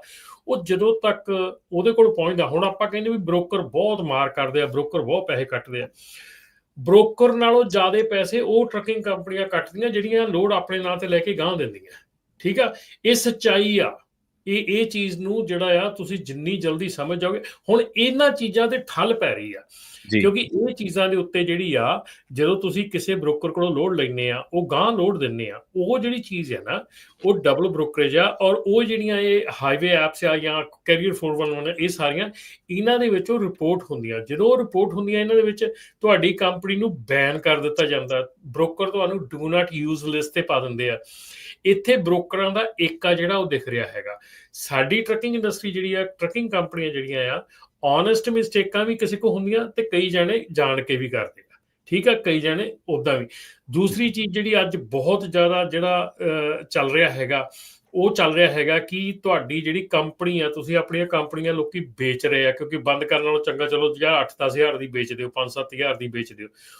ਉਹਨਾਂ ਦਾ ਅਸਲ ਪ੍ਰੋਸੈਸ ਕਰਕੇ ਵੇਚਣਾ ਜ਼ਰੂਰੀ ਹੈਗਾ। ਉਹ ਕੰਪਨੀਆਂ ਜਿਹੜੀਆਂ ਬਿਨਾਂ ਪ੍ਰੋਸੈਸ ਤੋਂ ਵੈਸੇ ਹੀ ਉਹਨਾਂ ਦੇ 2 ਪੇਪਰ ਸਾਈਨ ਕੀਤੇ, ਪੈਸੇ ਫੜੇ ਤੇ ਕੱਲ ਮੁੱਕ ਗਈ, ਇੱਦਾਂ ਨਹੀਂ ਹੁੰਦਾ।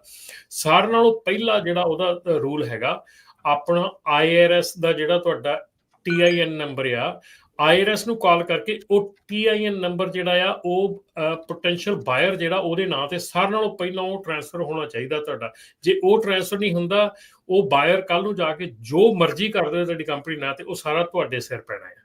ਸੋ ਇਹ ਚੀਜ਼ਾਂ ਜਿਹੜੀਆਂ ਆ, ਇਹ ਚੀਜ਼ਾਂ ਤੁਸੀਂ ਲੀਗਲੀ ਜਿਹੜੇ ਕੰਮ ਆ ਨਾ ਉਹ ਕਰਨੇ ਸਿੱਖੋ। ਇੱਥੇ ਲੀਗਲੀ ਕੰਮ ਨਹੀਂ ਕਰੋਗੇ, ਲੀਗਲ ਤਰੀਕੇ ਨਾਲ ਨਹੀਂ ਚੱਲੋਗੇ, ਇਹ ਐਂਡ ਸਮੇਂ ਤੇ ਨੁਕਸਾਨ ਹੋਣਾ ਹੀ ਹੋਣਾ। ਔਰ ਸਾਡੀ ਇੰਡਸਟਰੀ ਦਾ ਸਾਰਿਆਂ ਨਾਲੋਂ ਜ਼ਿਆਦਾ ਨੁਕਸਾਨ ਇਸੇ ਕਰਕੇ ਹੋ ਰਿਹਾ ਕਿ ਅਸੀਂ ਸ਼ਾਰਟਕਟ ਭਾਲਦੇ ਹਾਂ। ਫਟਾਫਟ ਉਹ ਮੈਂ ਤੇਰਾ ਬਾਈ ਤੂੰ ਮੇਰਾ ਬਾਈ ਕੰਟਰੈਕਟ ਹੋ ਜਾਂਦਾ, ਚੱਲ ਕੋਈ ਨਹੀਂ, ਤੇਰਾ ਲੋਡ ਆ ਤੂੰ ਚੱਕ ਲਾ, ਕਿਸੇ ਦਾ ਟਰੱਕ ਆ ਉਹਨੂੰ ਦੇ ਦਿੱਤਾ, ਪੇਮੈਂਟ ਆ ਉਹ ਦੇਈ ਜਾਂਦਾ, ਮਤਲਬ ਟੂ ਮੱਚ। ਇਹ ਚੀਜ਼ਾਂ ਸਾਰੀਆਂ ਜਿਹੜੀਆਂ ਸਾਡੇ ਇਸ ਵੇਲੇ ਬਹੁਤ ਮੈਸਅਪ ਹੋਇਆ ਪਿਆ ਜੀ। ਕੁਝ ਕਾਲਰਸ ਨੇ ਉਹ ਵੀ ਆਪਣੀ ਰਾਏ ਨੂੰ ਪ੍ਰੋਗਰਾਮ ਦੇ ਵਿੱਚ ਰੱਖਣਾ ਚਾਹੁੰਦੇ ਨੇ। ਆਪਣੇ ਨਾਲ ਜੁੜੇ ਨੇ ਰਵੀ ਜੀ। ਰਵੀ ਜੀ ਸਤਿ ਸ਼੍ਰੀ ਅਕਾਲ, ਤੁਸੀਂ ਆਉਣੇ ਰਹੋ ਜੀ। ਸਤਿ ਸ਼੍ਰੀ ਅਕਾਲ ਜੀ। ਸਤਿ ਸ਼੍ਰੀ ਅਕਾਲ ਜੀ। ਸਤਿ ਸ਼੍ਰੀ ਅਕਾਲ। ਮੇਰਾ ਨਾ ਇੱਕ ਕੁਐਸਚਨ ਰਮਨ ਜੀ ਨੂੰ ਹੈ। ਮੈਂ ਇੱਕ ਸਿਚੁਏਸ਼ਨ ਦੱਸਦਾ ਵੀਰ ਜੀ। ਮੇਰਾ ਇੱਕ ਫਰੈਂਡ ਆ, ਉਹਦਾ ਬ੍ਰਦਰ ਆ, ਉਹ ਬਾਕੀ ਆਪਦੇ ਇੰਡੀਆ ਤੋਂ ਆਇਆ ਜੀ। ਉਸ ਭਾਈ ਸਾਹਿਬ ਨੇ ਕਦੇ ਸਕੂਲ ਦੇਖਿਆ ਹੀ ਨਹੀਂ। ਉਹ ਅੱਛਾ, ਠੀਕ ਹੈ ਜੀ। ਉਹਨੇ ਲੈ ਲਿਆ ਸੀਰੀਅਲ। ਉਹਦਾ ਬ੍ਰਦਰ ਕਹਿੰਦਾ ਭਾਈ ਸਾਹਿਬ ਜੀ ਕੋਈ ਬੰਦਾ ਜਾਣ ਪਛਾਣ ਹੈਗਾ, ਇਹਨੂੰ ਟਰੱਕ ਦੀ ਜੋਬ ਰਖਾਓ। ਮੈਂ ਕਿਹਾ ਜੀ ਕੀ ਹੋ ਗਿਆ? ਉਹਨਾਂ ਨੇ ਜੀ ਸੀਰੀਅਲ ਲੈ ਲਿਆ। ਉਹ 4 ਮਹੀਨੇ ਕੁ ਪਹਿਲਾਂ ਆਇਆ। ਨਾ ਤਾਂ ਜੇ ਹੁਣ ਉਹਨੂੰ ਇੰਗਲਿਸ਼ ਆਉਂਦੀ ਹੋਈ ਨਹੀਂ, ਇੱਕ ਅੱਖਰ ਨਹੀਂ ਆਉਂਦੇ, ABC ਵੀ ਨਹੀਂ ਪੜ੍ਹਨੀ ਆਉਂਦੀ, ਜੇ ਉਹਨੂੰ ਇੰਗਲਿਸ਼ ਆਉਂਦੀ ਹੋਈ ਨਹੀਂ, ਉਹ ਸਾਈਨ ਕਿਵੇਂ ਪੜੂਗਾ, ਕਿਵੇਂ ਕਵੇ? ਹੁਣ ਮੇਰਾ ਕੁਐਸਚਨ ਇਹ ਹੈ ਵੀ ਕੋਈ FMCS ਤੇ ਤੁਸੀਂ ਦੱਸਦੇ ਹੋ ਜਾਂ ਕੋਈ DMV ਕੋਈ ਕੁਛ, ਉੱਥੇ ਕੋਈ ਸਕੂਲਾਂ ਨੂੰ ਕੋਈ ਰਿਕੁਆਇਰਮੈਂਟ ਹੀ ਨਹੀਂ ਵੀ ਬੰਦੇ ਨੂੰ ਚੈੱਕ ਕਰੋ ਜੀ ਇਹਨੂੰ ਕੁਛ ਆਉਂਦਾ ਕਿ ਨਹੀਂ ਆਉਂਦਾ, ਵੀ ਬਸ ਇਹਨੂੰ ਆ ਗਿਆ ਜੀ ਜਿਹੜਾ ਵੀ ਇਹਨੂੰ ਲਾਇਸੈਂਸ ਦਵਾ ਦਿਓ ਜੀ, ਦਵਾ ਦਿਓ ਕਰੀ ਜਾਓ। ਆਈ ਡੋਂਟ, ਮੈਂ ਤਾਂ ਨਹੀਂ ਉਹਦੇ ਨਾਲ ਜੋ ਟਰੱਕ ਚਲਾਉਂਦਾ, ਟਰੱਕ 'ਚ ਜੇ ਮੈਨੂੰ ਦਿਖ ਗਿਆ ਮੈਂ ਤਾਂ ਉਹਦੇ ਨਾਲ ਆਪਦਾ ਕਾਰ ਲੈ ਕੇ ਜਾਂਦਾ। ਮੈਨੂੰ ਕੀ ਪਤਾ ਕਦੋਂ ਵਿੱਚ ਮਾਰੇ। ਜਦੋਂ ਵਿੱਚ ਮਾਰਿਆ ਜੇ ਕੋਈ ਪੁਲਿਸ ਵਾਲਾ ਆ ਗਿਆ ਉਹਨੂੰ ਤਾਂ ਕੋਈ ਦੱਸ ਵੀ ਨਹੀਂ ਸਕਦਾ ਵੀ ਇਹਨੇ ਕੀਤਾ ਕੀ ਤੇ ਕੀ ਨਹੀਂ ਕੀਤਾ ਹੈਗਾ। It's so alarming. ਤਾਂ ਮੈਨੂੰ ਇਹ ਦੱਸੋ ਜੀ ਕੋਈ ਹੈਗਾ ਕੋਈ ਪ੍ਰੋਸੀਜਰ ਕਿ ਨਹੀਂ? ਬਿਲਕੁਲ ਜੀ ਹੈਗਾ। ਅਸੀਂ ਤਾਂ ਇਹੋ ਹੀ ਕਹਿੰਦੇ ਆ ਕਿ ਇਹ ਆਲਵੇਜ਼ ਇਸ ਚੀਜ਼ ਦੇ ਉੱਤੇ ਗੱਲ ਹੁੰਦੀ ਹੈ ਕਿ ਜਿਹੜੇ ਸਕੂਲ ਹੈਗੇ ਆ, ਸਕੂਲ ਇੱਕ ਮੁੱਢ ਹੁੰਦਾ ਆ। ਜਦੋਂ ਸਕੂਲ ਕਿਸੇ ਨੂੰ ਲਾਇਸੈਂਸ ਦਵਾਉਂਦਾ ਆ, ਉਹ ਇੱਕ ਮੁੱਢ ਹੁੰਦਾ, ਉਹਦੇ ਕੋਲ ਸਾਰਿਆਂ ਨਾਲੋਂ ਪਹਿਲਾਂ ਇਨੀਸ਼ੀਅਲ ਚੀਜ਼ ਹੁੰਦੀ ਆ। ਬਾਕੀ ਇਹ ਗੱਲ ਹੈਗੀ ਆ ਕਿ ਸਕੂਲ ਜਿਹੜਾ ਹੈਗਾ ਉਹ ਕਿਹਨੇ ਦਿੱਤਾ ਹੈਗਾ, ਮੈਨੂੰ ਤਾਂ ਹੈਰਾਨੀ, ਮਤਲਬ ਇਹ ਹੈਰਾਨੀ ਨਹੀਂ, ਵੈਸੇ ਤਾਂ ਆਪਾਂ ਇਹ ਐਵੇਂ ਗੱਲ ਕਹੀਏ ਹੈਰਾਨੀ ਵਾਲੀ ਕੋਈ ਗੱਲ ਨਹੀਂ, ਕਿਉਂਕਿ ਅੱਜ ਕੱਲ੍ਹ ਤਾਂ ਇਹ ਨਾਰਮਲ ਗੱਲਾਂ ਹੋਈਆਂ ਪਈਆਂ। ਬਹੁਤ ਜਿਹੜੇ ਆਪਣੇ ਸਕੂਲ ਹੈਗੇ ਆ ਉਹਨਾਂ ਦੇ ਵਿੱਚ ਇਹ ਨਾਰਮਲ ਚੱਲ ਰਿਹਾ ਹੈਗਾ। ਔਰ ਤੁਸੀਂ ਕੀ ਸੋਚਦੇ ਆ ਵੀ ਜਿੰਨੇ ਅੱਜ ਦੀ ਤਰੀਕ ਦੇ ਵਿੱਚ ਟਰੱਕ ਤੇ ਡਰਾਈਵਰ ਚੜ੍ਹੇ ਹੋਏ ਆ, ਜਿਨ੍ਹਾਂ ਨੂੰ ਇੰਗਲਿਸ਼ ਨਹੀਂ ਆਉਂਦੀ, ਮੇਰਾ ਕੋਈ ਉਹਨਾਂ ਦੇ ਖਿਲਾਫ ਕੋਈ ਗੱਲ ਨਹੀਂ ਹੈਗੀ, ਪਰ ਜਿਨ੍ਹਾਂ ਨੂੰ ਇੰਗਲਿਸ਼ ਨਹੀਂ ਆਉਂਦੀ ਉਹਨਾਂ ਨੂੰ ਲਾਇਸੈਂਸ ਕਿੱਦਾਂ ਮਿਲਿਆ ਹੈਗਾ? ਮੈਂ ਤਾਂ ਹਮੇਸ਼ਾ ਇਹ ਕਹਿੰਦਾ ਏਜੰਸੀਆਂ ਨੂੰ ਵੀ ਇਹ ਗੱਲ ਕਹੀਦੀ ਆ ਕਿ ਤੁਸੀਂ ਆਣ ਕੇ ਜੀ ਤੁਸੀਂ ਰੌਲਾ ਪਾਉਂਦੇ ਜੀ ਇੰਗਲਿਸ਼ ਆਉਣੀ ਚਾਹੀਦੀ, ਇੰਗਲਿਸ਼ ਆਉਣੀ ਚਾਹੀਦੀ। ਤੁਹਾਡੀ ਕਿਹੜੀ ਏਜੰਸੀ ਆ? ਫੜੋ ਉਹਨੂੰ, ਕਿਹੜੀ ਏਜੰਸੀ ਨੇ ਇਹਨਾਂ ਲਾਇਸੈਂਸ ਦਿੱਤਾ ਹੈ, ਕਿਉਂ ਦਿੱਤਾ ਹੈ ਲਾਇਸੈਂਸ, ਕਿੱਦਾਂ ਦਿੱਤਾ ਹੈ? ਨਹੀਂ, ਹੁਣ ਸਕੂਲ ਦੇ ਵਿੱਚ ਬੰਦਾ ਜਾਂਦਾ, ਸਕੂਲ ਨੂੰ ਵੀ ਤਾਂ ਚੈੱਕ ਕਰਨਾ ਪਏ ਵੀ ਇਹ ਕੁਝ ਕਰੂਗਾ ਕਿ ਨਹੀਂ ਕਰੂਗਾ। ਸਕੂਲ ਦੀ ਤਾਂ ਮੁੱਢਲੀ ਇਹ ਜਿਹੜੀ ਹੈ ਸਾਰਿਆਂ ਨੂੰ ਪਹਿਲੀ ਰਿਸਪੌਂਸਿਬਿਲਿਟੀ ਹੈ ਵੀ ਜੇ ਬੰਦੇ ਨੂੰ ਇੰਗਲਿਸ਼ ਨਹੀਂ ਆਉਂਦੀ ਉਹਨੂੰ ਲਾਇਸੈਂਸ ਕਿੱਦਾਂ ਦਵਾਓਗੇ ਤੁਸੀਂ? ਸਹੀ। ਤੁਸੀਂ ਗੋਰਿਆਂ ਦੇ ਸਕੂਲ 'ਚ ਚਲੇ ਜਾਓ, ਉੱਥੇ ਜਾ ਕੇ ਕਹੋ ਮੈਨੂੰ ਇੰਗਲਿਸ਼ ਨਹੀਂ ਆਉਂਦੀ, ਮੈਨੂੰ ਲਾਇਸੈਂਸ ਦਵਾ ਦਿਓ, ਕਦੀ ਵੀ ਨਹੀਂ ਦਵਾਉਣਗੇ ਤੁਹਾਨੂੰ। ਜੀ ਥੈਂਕ ਯੂ ਰਵੀ ਜੀ, ਥੈਂਕ ਯੂ, ਬਹੁਤ ਧੰਨਵਾਦ। Okay, thank you. ਜੀ ਰਮਨ ਜੀ। ਕੱਲਾ ਇਹ ਜਿਹੜਾ ਐਜ਼ ਏ ਟਰੱਕਰ ਨਹੀਂ, ਐਜ਼ ਏ ਅਮਰੀਕਨ ਸਿਟੀਜ਼ਨ ਵੀ ਕੰਸਰਨ ਆ, ਐਜ਼ ਏ ਸੇਫਟੀ। ਇਹ ਇਸੇ ਕਰਕੇ ਤਾਂ ਫਿਰ ਉਹ ਇੰਗਲਿਸ਼ ਵਾਲਾ ਰੂਲ ਲੈ ਕੇ ਆਏ ਆ। ਹਾਂ, ਉਹ ਜਿਹੜੀ ਚੀਜ਼ ਹੈ ਨਾ, ਇਹ ਪਿਛਲੇ 4-5-7 ਸਾਲਾਂ ਦੇ ਵਿੱਚ ਜਿਹੜਾ ਜੋ ਕੁਝ ਵਾਪਰਿਆ, ਆਪਾਂ ਸਾਰਾ ਕੁਝ ਦੇਖਿਆ, ਆਪਾਂ ਬਹੁਤ ਰੌਲਾ ਵੀ ਪਾਇਆ, ਬਹੁਤ ਆਪਾਂ ਗੱਲਾਂ ਵੀ ਕੀਤੀਆਂ, ਸਭ ਕੁਝ ਕੀਤਾ, ਬਟ ਅਨਫੋਰਚੂਨੇਟਲੀ ਇਹ ਥਿੰਗਸ ਵੈਂਟ ਥਰੂ, ਪਾਸ ਥਰੂ। ਠੀਕ ਹੈ ਨਾ, ਇਹ ਸਾਰਾ ਕੁਝ ਹੋਇਆ, ਸਾਰਾ ਕੁਝ ਚੱਲਿਆ। ਠੀਕ ਹੈ ਨਾ, ਇਹ ਆਪਣੇ ਸਾਹਮਣੇ ਆ। ਹੁਣ ਆਪਣੇ ਸਾਹਮਣੇ ਆ ਰਹੇ ਕਨਸੀਕੁਐਂਸਿਸ, ਜੋ ਆਪਾਂ ਪਿਛਲੇ 4-5 ਸਾਲਾਂ ਦੇ ਵਿੱਚ ਕੀਤਾ ਨਾ, ਉਹਦੇ ਕਨਸੀਕੁਐਂਸਿਸ ਆ ਰਹੇ ਸਾਡੇ ਸਾਹਮਣੇ, ਉਹਦੇ ਸਿੱਟੇ ਨਿਕਲ ਕੇ ਆ ਰਹੇ ਆ। And that is what we have to accept it, ਕਿ ਜੋ ਵੀ ਕੁਝ ਸਾਡੇ ਸਾਹਮਣੇ ਹੋਇਆ ਅਸੀਂ ਉਹ ਦੇਖਿਆ, ਉਹ ਹੁਣ ਜਿਹੜਾ ਚੀਜ਼ ਆਪਾਂ ਉਦੋਂ ਕਹਿ ਰਹੇ ਸੀਗੇ ਉਹ ਚੀਜ਼ ਸਾਹਮਣੇ ਆ ਰਹੀ ਹੈ। ਦੈਟਸ ਇਟ ਜੀ। ਆਪਣੇ ਨਾਲ ਜੁੜੇ ਨੇ ਅਮਰੀਕ ਸਿੰਘ ਜੀ। ਅਮਰੀਕ ਸਿੰਘ ਜੀ ਸਤਿ ਸ਼੍ਰੀ ਅਕਾਲ, ਤੁਸੀਂ ਆਉਣੇ ਰਹੋ ਜੀ। ਸਤਿ ਸ਼੍ਰੀ ਅਕਾਲ ਜੀ। ਸਤਿ ਸ਼੍ਰੀ ਅਕਾਲ। ਸਤਿ ਸ਼੍ਰੀ ਅਕਾਲ ਜੀ। ਭਾਈ ਹੁਣੇ ਆਪਾਂ ਗੱਲ ਕਰਦੇ ਸੀ ਨਾ, ਇੱਕ ਭਾਈ ਸਾਹਿਬ ਦੀ ਕਾਲ ਆਈ ਸੀ ਲਾਇਸੈਂਸਿੰਗ ਦੇ ਬਾਰੇ। ਜੀ ਇਹ ਤਾਂ ਬੜੀ ਹੈਰਾਨੀ ਵਾਲੀ ਗੱਲ ਹੈ ਕਿ ਇੰਨਾ ਕੁਝ ਹੋਣ ਦੇ ਬਾਅਦ ਵੀ ਅੱਜ ਦੀ ਤਰੀਕ 'ਚ ਇਹੋ ਜਿਹੇ ਲਾਇਸੈਂਸ ਇਸ਼ੂ ਹੋ ਰਹੇ ਆ। ਜੀ ਤੇ ਆਪਣਾ ਇੱਕ ਮੇਰੀ ਗੱਲ ਸੀਗੀ ਕਿ ਜਿਹੜਾ ਲਾਇਸੈਂਸਿੰਗ ਅਥਾਰਟੀ ਆ, ਜਿਹੜੀ DMV ਆ, ਉਹ ਲਾਇਸੈਂਸਿੰਗ ਅਥਾਰਟੀ ਆ। ਇੰਨੇ ਐਕਸੀਡੈਂਟ ਹੁੰਦੇ, ਕੇਸ ਹੁੰਦੇ। ਮੈਂ ਟਰੱਕਿੰਗ ਕੰਪਨੀਆਂ ਦੇ ਉੱਤੇ ਤਾਂ ਕਲੇਮ ਸੁਣਿਆ, ਪਰ ਕਦੀ ਕੋਈ ਜਾ ਕੇ DMV ਨੂੰ ਕਿਉਂ ਨਹੀਂ ਕਲੇਮ ਕਰਦਾ, ਉਹਨਾਂ ਦਾ ਫਾਲਟ ਕਿਉਂ ਨਹੀਂ ਕੱਢਦਾ। ਮੈਂ ਆਪਣਾ ਐਕਸਪੀਰੀਅੰਸ ਦੱਸਦਾ ਕਿ ਜਦ ਮੈਂ ਟਰੱਕ ਦਾ ਲਾਇਸੈਂਸ ਲਿੱਤਾ ਸੀ, ਮੈਂ ਪਹਿਲੇ ਡਰਾਈਵ ਟੈਸਟਡ ਟਰੱਕ ਦਾ ਲਾਇਸੈਂਸ ਪਾਸ ਕੀਤਾ ਸੀ। ਮੈਂ ਅਮਰੀਕਾ ਜਾ ਕੇ ਕਾਰ ਦਾ ਲਾਇਸੈਂਸ ਨਹੀਂ ਲਿਆ ਸੀ, ਮੈਂ ਵੀ ਸਿੱਧਾ ਟਰੱਕ ਦਾ ਲਾਇਸੈਂਸ ਲਿਆ ਸੀ। ਪਰ ਮੈਂ 3 ਮਹੀਨੇ ਟਰੱਕ ਦੇ ਉੱਤੇ ਲਾਏ ਸੀ, ਮੈਂ ਕੇਪੇਬਲ ਸੀ ਕਿ ਮੈਂ ਪਾਸ ਕਰ ਸਕਦਾ ਸੀਗਾ। ਤੇ ਮੈਂ ਆਪਣਾ ਜਿਹੜਾ ਨਾਲ ਇੰਸਟ੍ਰਕਟਰ ਸੀਗਾ, ਜਿਹੜਾ DMV ਵਾਲਾ ਸੀਗਾ, ਇੱਕ ਲੇਡੀ ਸੀ ਬੈਠੀ ਨਾਲ, ਮੈਂ ਉਹਨੂੰ ਵੀ ਦੇਖ ਰਿਹਾ ਸੀ ਕਿ ਇਹ ਕਰ ਕੀ ਰਹੀ ਆ। ਜਦ ਮੈਂ ਡਰਾਈਵ ਕਰ ਰਿਹਾ, ਉਹਦੇ ਕੋਲ ਇੱਕ ਚੈੱਕਲਿਸਟ ਸੀਗੀ, ਉਹ ਖਾਲੀ ਚੈੱਕਲਿਸਟ ਤੇ ਟਿਕ ਮਾਰ ਕਰ ਰਹੀ ਸੀ। ਉਹ ਚੈੱਕਲਿਸਟ ਤੇ ਟਿਕ ਮਾਰ ਕਰਕੇ ਤਾਂ ਟਰੱਕ ਨਹੀਂ ਚੱਲਦਾ। ਤੁਸੀਂ ਜਿਹੜਾ ਬੰਦਾ ਟਰੱਕ ਚਲਾਉਂਦਾ ਉਹਨੂੰ ਨਾਲ ਬਿਠਾਓ, ਉਹ ਇੱਕ ਰੋਡ ਟ੍ਰਿਪ ਲੈ ਕੇ ਜਾਂਦਾ, ਉਹ ਦੱਸ ਸਕਦਾ ਬੰਦੇ ਨੂੰ ਟਰੱਕ ਚਲਾਉਣਾ ਆਉਂਦਾ ਜਾਂ ਨਹੀਂ ਆਉਂਦਾ। ਜਿਹੜਾ ਲਾਇਸੈਂਸਿੰਗ ਦਾ ਪ੍ਰੋਸੀਜਰ ਆ, ਇਹ ਸਾਰਾ ਹੀ ਦੁਬਾਰਾ ਹੋਣਾ ਚਾਹੀਦਾ ਆ। ਕਿਉਂਕਿ ਤੁਸੀਂ ਪ੍ਰਾਇਮਰੀ ਸਕੂਲ 'ਚ ਨਿਆਣਾ ਪਾਉਂਦੇ ਨਾ ਪੜ੍ਹ ਲੈ, ਉਹ ਪ੍ਰਾਇਮਰੀ ਸਕੂਲ 'ਚ ਤੁਸੀਂ ਨਿਆਣਾ ਪਾਉਂਦੇ ਆ ਤਾਂ ਉਹਦਾ ਜਿਹੜਾ ਟੀਚਰ ਹੁੰਦਾ ਉਹ ਘੱਟੋ ਘੱਟ ਗ੍ਰੈਜੂਏਟ ਹੁੰਦਾ। ਤੁਸੀਂ ਹਾਈ ਸਕੂਲ 'ਚ ਜਾਂਦੇ ਆ, ਜਿਹੜੇ ਟੀਚਰ ਪੜ੍ਹਾਉਂਦੇ ਆ ਉਹ ਪੋਸਟ ਗ੍ਰੈਜੂਏਟ ਜਾਂ ਉਹ ਤੋਂ ਵੱਡੀ ਐਜੂਕੇਸ਼ਨ ਦੇ ਉਹ ਨਿਆਣੇ ਨੂੰ ਪੜ੍ਹਾ ਸਕਣ ਤੇ ਚੈੱਕ ਕਰ ਸਕਣ। ਇੱਥੇ ਕਮਰਸ਼ੀਅਲ ਡਰਾਈਵਰ ਦਾ ਟੈਸਟ ਲੈ ਰਹੇ ਹੁੰਦੇ ਆ, ਜਿਹੜਾ ਨਾਲ ਐਗਜ਼ਾਮੀਨਰ ਹੁੰਦਾ ਉਹਦਾ ਕਾਰ ਦਾ ਲਾਇਸੈਂਸ ਵਾਲਾ ਹੁੰਦਾ ਆ। ਉਹਨੂੰ ਕੀ ਪਤਾ ਕਿ ਟਰੱਕ ਵਾਲੇ ਨੂੰ ਕੀ ਚੈੱਕ ਕਰਨਾ। ਇਹਨਾਂ ਦਾ ਜਿਹੜਾ ਸਾਰਾ ਲਾਇਸੈਂਸਿੰਗ ਪ੍ਰੋਸੈਸ ਹੀ ਆ ਨਾ, that is a I wash, ਉਹ ਕੁਝ ਵੀ ਨਹੀਂ ਹੈਗਾ। ਤੇ ਮੇਨ ਪ੍ਰੋਬਲਮ ਜਿਹੜੀ ਹੈਗੀ ਆ, ਉਹ ਲਾਇਸੈਂਸਿੰਗ ਪ੍ਰੋਸੈਸ ਨੂੰ ਸਹੀ ਕਰਨ ਦੀ ਆ। ਆਪਾਂ ਬਾਰ-ਬਾਰ ਬਲੇਮ ਕਰਦੇ ਆ ਕਿ ਉਹ ਫਲਾਣੇ ਨੇ ਲਾਇਸੈਂਸ ਲੈ ਲਿਆ, ਫਲਾਣੇ ਟਰੱਕਿੰਗ ਸਕੂਲ ਨੇ ਲਾਇਸੈਂਸ ਲੈ ਲਿਆ। ਉਹ ਜੇ ਤੁਹਾਡਾ ਸਟੈਂਡਰਡ ਹੋਊਗਾ ਤਾਂ ਕੋਈ ਉਹਨੂੰ ਪਾਸ ਕਰਕੇ ਦਿਖਾਏ, ਫੇਰ ਉਹਨੂੰ ਤੁਸੀਂ ਲਾਇਸੈਂਸ ਦਿਓ। ਜਦ ਤੁਹਾਡਾ ਕੋਈ ਸਟੈਂਡਰਡ ਹੀ ਹੈ ਨਹੀਂ ਤਾਂ ਫਿਰ ਜਿਹੜਾ ਮਰਜ਼ੀ ਲੈ ਜਾਏ। ਇਹ ਤਾਂ ਓਪਨ ਆ, ਜਿੱਦਾਂ ਬਾਰਡਰ ਖੋਲਿਆ ਸੀ ਨਾ, ਉਦਾਂ ਹੀ ਆ ਟਰੱਕ ਲਾਇਸੈਂਸ ਓਪਨ ਹੈਗੇ, ਜਿਹੜਾ ਮਰਜ਼ੀ ਆਏ ਤੇ ਜਿਹੜਾ ਮਰਜ਼ੀ ਲੈ ਜਾਏ। ਤੇ ਜਿਹੜੀ ਇੱਕ ਆਪਾਂ ਪਹਿਲਾਂ ਗੱਲ ਕਰ ਰਹੇ ਸੀ ਨਾ, ਮੈਂ ਇੱਕ ਇਨਸੀਡੈਂਟ ਸ਼ੇਅਰ ਕਰਦਾ, ਮੇਰੇ ਨਾਲ ਰੀਸੈਂਟਲੀ ਹੋਇਆ 2 ਵੀਕ ਪਹਿਲਾਂ।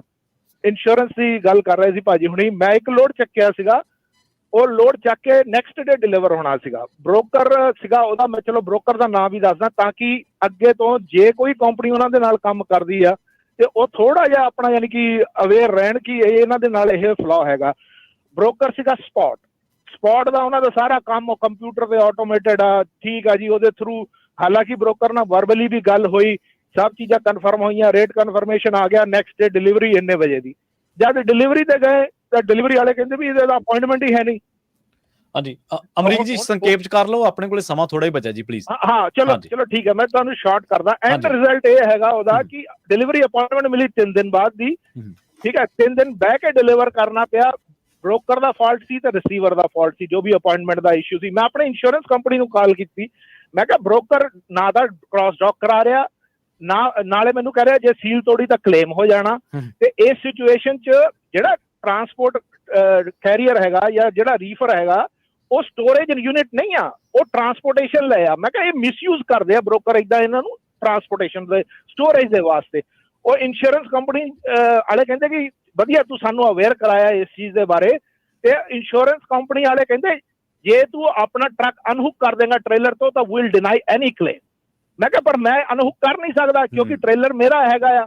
ਪਰ ਉਹਨਾਂ ਨੇ ਇਨ ਫਿਊਚਰ ਲਈ ਇਹ ਗੱਲ ਕੰਸੀਡਰ ਕਰ ਰਹੇ ਆ ਕਿ ਬਾਕੀ ਵੀ ਜੇ ਕਿਸੇ ਨਾਲ ਹੁੰਦਾ ਤਾਂ please let your insurance company know ਕਿ ਏਦਾਂ ਟ੍ਰੇਲਰ ਨੂੰ ਸਟੋਰੇਜ ਲੈ ਬ੍ਰੋਕਰ ਤੇ ਰਿਸੀਵਰ ਸ਼ਿਪਰ ਮਿਸਯੂਜ਼ ਕਰਦੇ ਆ, ਤਾਂ ਕਿ ਇਨ ਫਿਊਚਰ ਜੋ ਇੰਸ਼ੋਰੈਂਸ ਕੰਟਰੈਕਟ ਬਣਦੇ ਆ ਉਹਨਾਂ ਦੇ ਵਿੱਚ ਇਹ ਕਲੌਜ਼ ਪਾਇਆ ਜਾਏ ਕਿ ਜੇ ਰੇਟ ਕੰਟਰੈਕਟ ਦੇ ਹਿਸਾਬ ਨਾਲ ਇੰਨੇ ਟਾਈਮ ਦੇ ਵਿੱਚ ਲੋਡ ਅਨਲੋਡ ਨਹੀਂ ਹੁੰਦਾ ਤਾਂ ਉਹਦੀ ਇੰਸ਼ੋਰੈਂਸ ਦੀ ਕੋਈ ਰਿਸਪੌਂਸਿਬਿਲਟੀ ਨਹੀਂ ਹੈ। ਥੈਂਕ ਯੂ ਜੀ। ਥੈਂਕ ਯੂ, ਬਹੁਤ ਧੰਨਵਾਦ। ਹਾਂਜੀ, ਜਿਹੜੀ ਇੱਕ ਗੱਲ ਕੀਤੀ ਹੈ ਨਾ ਕਿ ਜਿਹੜੀ DMV ਟੈਸਟਰ ਦੀ ਗੱਲ ਆ, ਦੇਖੋ ਇਸ ਵੇਲੇ ਪ੍ਰੀਟੀ ਮਚ ਸਾਰੇ ਪਾਸੇ DMV ਦੇ ਵਿੱਚ ਕਮਰਸ਼ੀਅਲ ਯੂਨਿਟ ਆ। ਠੀਕ ਹੈ ਨਾ, ਆਪਾਂ ਇਹ ਨਹੀਂ ਸਟਿਪੂਲੇਸ਼ਨ ਰੱਖ ਸਕਦੇ। ਜਿਹੜਾ ਉਹ ਚੈੱਕ ਮਾਰਕ ਕਰਦੇ ਆ ਨਾ, ਆਪਣਾ ਜਦੋਂ ਆਪਣੇ ਲਾਗੇ ਬੈਠੇ ਹੁੰਦੇ ਚੈੱਕ ਮਾਰਕ ਕਰਦੇ, ਉਹਨਾਂ ਨੇ ਈਚ ਐਂਡ ਐਵਰੀ ਸਟੈਪ ਤੁਹਾਡਾ ਮਾਰਕ ਕਰਨਾ ਹੁੰਦਾ to go back and give you the scores ਠੀਕ ਹੈ ਨਾ, ਉਹ ਉਹਨਾਂ ਦੀ ਜੌਬ ਆ, ਉਹ ਉਹਨਾਂ ਦਾ ਕ੍ਰਾਈਟੇਰੀਆ ਹੈਗਾ। ਆਪਾਂ ਅੱਜ ਤੱਕ ਮੇਰੇ ਖਿਆਲ ਸ਼ਾਇਦ ਹੀ ਕਿਸੇ ਨੇ ਆਪਣੇ ਜਿਹੜਾ ਟੈਸਟਰ ਹੈਗਾ DMV ਦੇ ਵਿੱਚ ਆਪਣਾ ਟੈਸਟ ਲੈਂਦਾ ਹੈਗਾ, ਉਹਦਾ ਪਹਿਲਾਂ ਜਾ ਕੇ ਲਾਇਸੈਂਸ ਚੈੱਕ ਕੀਤਾ ਹੋਵੇ ਕਿ ਉਹ ਕਮਰਸ਼ੀਅਲ ਹੈਗਾ ਕਿ ਨਹੀਂ ਹੈਗਾ। ਕਿਹੜਾ ਲਾਇਸੈਂਸ? ਵੀ ਕੈਨ ਨਾਟ ਸੇ ਕਿ ਉਹ ਕਮਰਸ਼ੀਅਲ ਲਾਇਸੈਂਸ ਨਹੀਂ ਹੈਗਾ। ਜੇ ਉਹਨੂੰ ਜੌਬ ਤੇ ਰੱਖਿਆ ਗਿਆ ਹੈਗਾ, ਕਮਰਸ਼ੀਅਲ DMV ਦੇ ਚੋਂ ਕੰਮ ਕਰਦਾ ਹੈਗਾ, ਉਹਦੀ ਕੋਈ ਕੁਆਲੀਫਿਕੇਸ਼ਨ ਹੋਊਗੀ ਤਾਂ ਹੀ ਉਹਨੂੰ ਰੱਖਿਆ ਗਿਆ ਹੈਗਾ। ਠੀਕ ਹੈ ਨਾ, ਇਸ ਤੋਂ ਪਹਿਲਾਂ ਕਿ ਆਪਾਂ ਦੂਜੇ ਦੇ ਹੱਥ ਚੱਕੀਏ ਜਾਂ ਅੱਖ ਉਂਗਲ ਚੱਕੀਏ, ਪਹਿਲਾਂ ਆਪਾਂ ਦੇਖੀਏ ਕਿ ਆਪਾਂ ਉਹਦੀ ਕੀ ਇਨਵੈਸਟੀਗੇਸ਼ਨ ਕੀਤੀ ਹੈ, ਕਿਹਦੇ ਬੇਸਿਸ ਦੇ ਉੱਤੇ ਆਪਾਂ ਕਹਿ ਰਹੇ ਵੀ ਉਹ ਨਾਨ ਕੁਆਲੀਫਾਈਡ ਬੰਦਾ ਉੱਥੇ ਬੈਠਾ ਹੈਗਾ ਜਿਹੜਾ ਆਪਣਾ ਟੈਸਟ ਲੈ ਰਿਹਾ ਹੈਗਾ। ਸੋ ਇਸ ਕਰਕੇ ਦੂਜੇ 'ਚ ਖਾਮੀਆਂ ਨਹੀਂ ਕੱਢਣੀਆਂ ਚਾਹੀਦੀਆਂ। ਯੈਸ, ਮੈਂ ਇਹ ਨਹੀਂ ਕਹਿੰਦਾ ਕਿ DMV ਦਾ ਸਿਸਟਮ ਠੀਕ ਹੈਗਾ, ਮੈਂ ਬਿਲਕੁਲ ਐਗਰੀ ਕਰਦਾ ਕਿ DMV ਦਾ ਸਿਸਟਮ ਵੀ ਫਲਾ ਹੈਗਾ, ਪਰ DMV ਦੇ ਵਿੱਚ ਜਾਣ ਤੋਂ ਪਹਿਲਾਂ ਜਿਹੜਾ ਟਰੱਕ ਸਕੂਲ ਸਿਖਾ ਕੇ ਲੈ ਕੇ ਗਿਆ ਉਹਦੇ 'ਚ ਕੋਈ ਕਿੰਨੀ ਕੁਆਲੀਫਿਕੇਸ਼ਨ ਸੀਗੀ। ਜਿਹੜੇ ਟਰੱਕ ਸਕੂਲ 'ਚ ਜਾ ਕੇ ਆਪਾਂ ਸਿੱਖਿਆ ਲਈ ਆ, ਉੱਥੇ ਆਪਾਂ ਕਦੀ ਦੇਖਿਆ ਕਿ ਉੱਥੇ ਜਿਹੜਾ ਟਰੱਕ ਸਕੂਲ 'ਚ ਸਾਨੂੰ ਸਿਖਾਉਂਦਾ ਉਹਦੇ ਕੋਲ ਲਾਇਸੈਂਸ ਹੈਗਾ? ਕਦੀ ਆਪਾਂ ਸਕੇਲ ਤੇ ਜਾ ਕੇ ਦੇਖਿਆ ਵੀ ਜਿਹੜਾ ਇੰਸਪੈਕਟਰ ਸਾਡੇ ਟਰੱਕ ਦੀ ਇੰਸਪੈਕਸ਼ਨ ਕਰਨ ਲੱਗਾ ਉਹਦੇ ਕੋਲ ਲਾਇਸੈਂਸ ਹੈਗਾ ਟਰੱਕ ਦਾ ਕਿ ਨਹੀਂ? ਨੋ, ਬਿਕਾਜ਼ ਉਹਨਾਂ ਦੇ ਵਿੱਚ ਕੁਆਲੀਫਿਕੇਸ਼ਨ ਕਿਸੇ ਸੈੱਟ ਰੂਲਸ ਐਂਡ ਰੈਗੂਲੇਸ਼ਨ ਦੇ ਥੱਲੇ ਉਹਨਾਂ ਕੋਲ ਹੈਗੀ, ਤਾਂ ਹੀ ਉਹ ਉੱਥੇ ਜੌਬ ਕਰ ਰਹੇ। ਜੀ।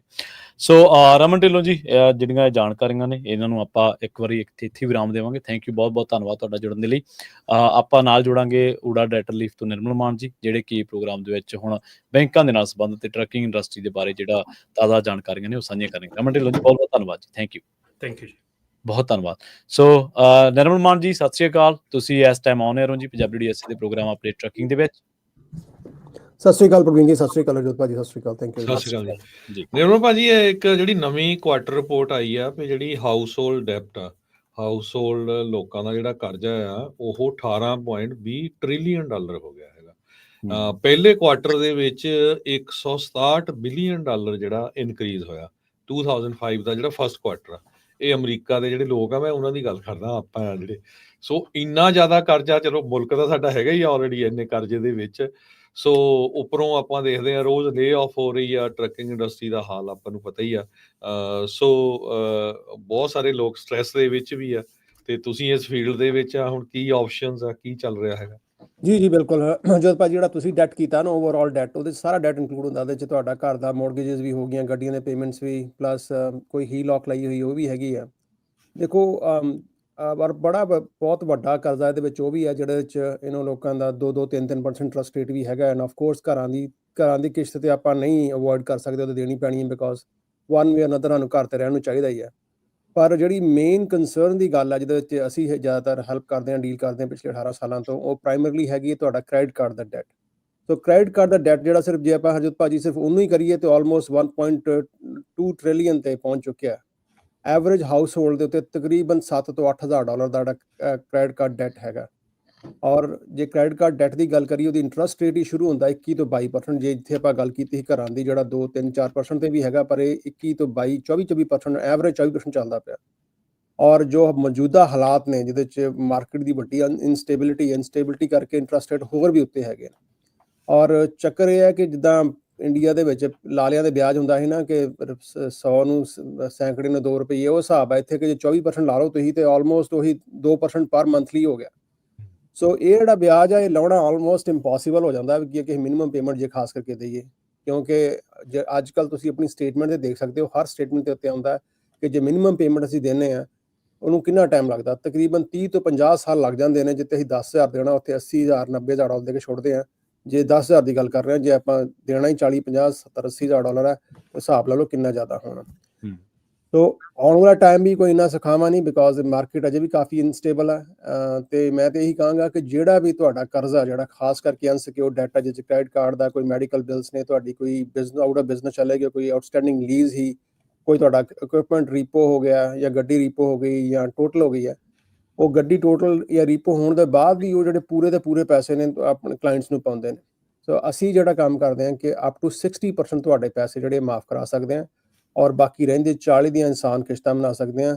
ਇਟਸ ਅਪ ਟੂ ਯੂ, ਜਿਹੜੇ ਸਾਡੇ ਲਿਸਨਰਸ ਹੈਗੇ ਨੇ, ਕਿ ਉਹ ਕਿੰਨਾ ਛੇਤੀ ਪੇ ਕਰਨਾ ਚਾਹੁੰਦੇ ਆ। As slow as 6 months, as high as 4 years। ਤੁਸੀਂ 4 ਸਾਲਾਂ ਤੱਕ ਆਪਣਾ ਕ੍ਰੈਡਿਟ ਟੋਟਲ ਡੈਟ ਪੇ ਕਰ ਸਕਦੇ ਹੋ।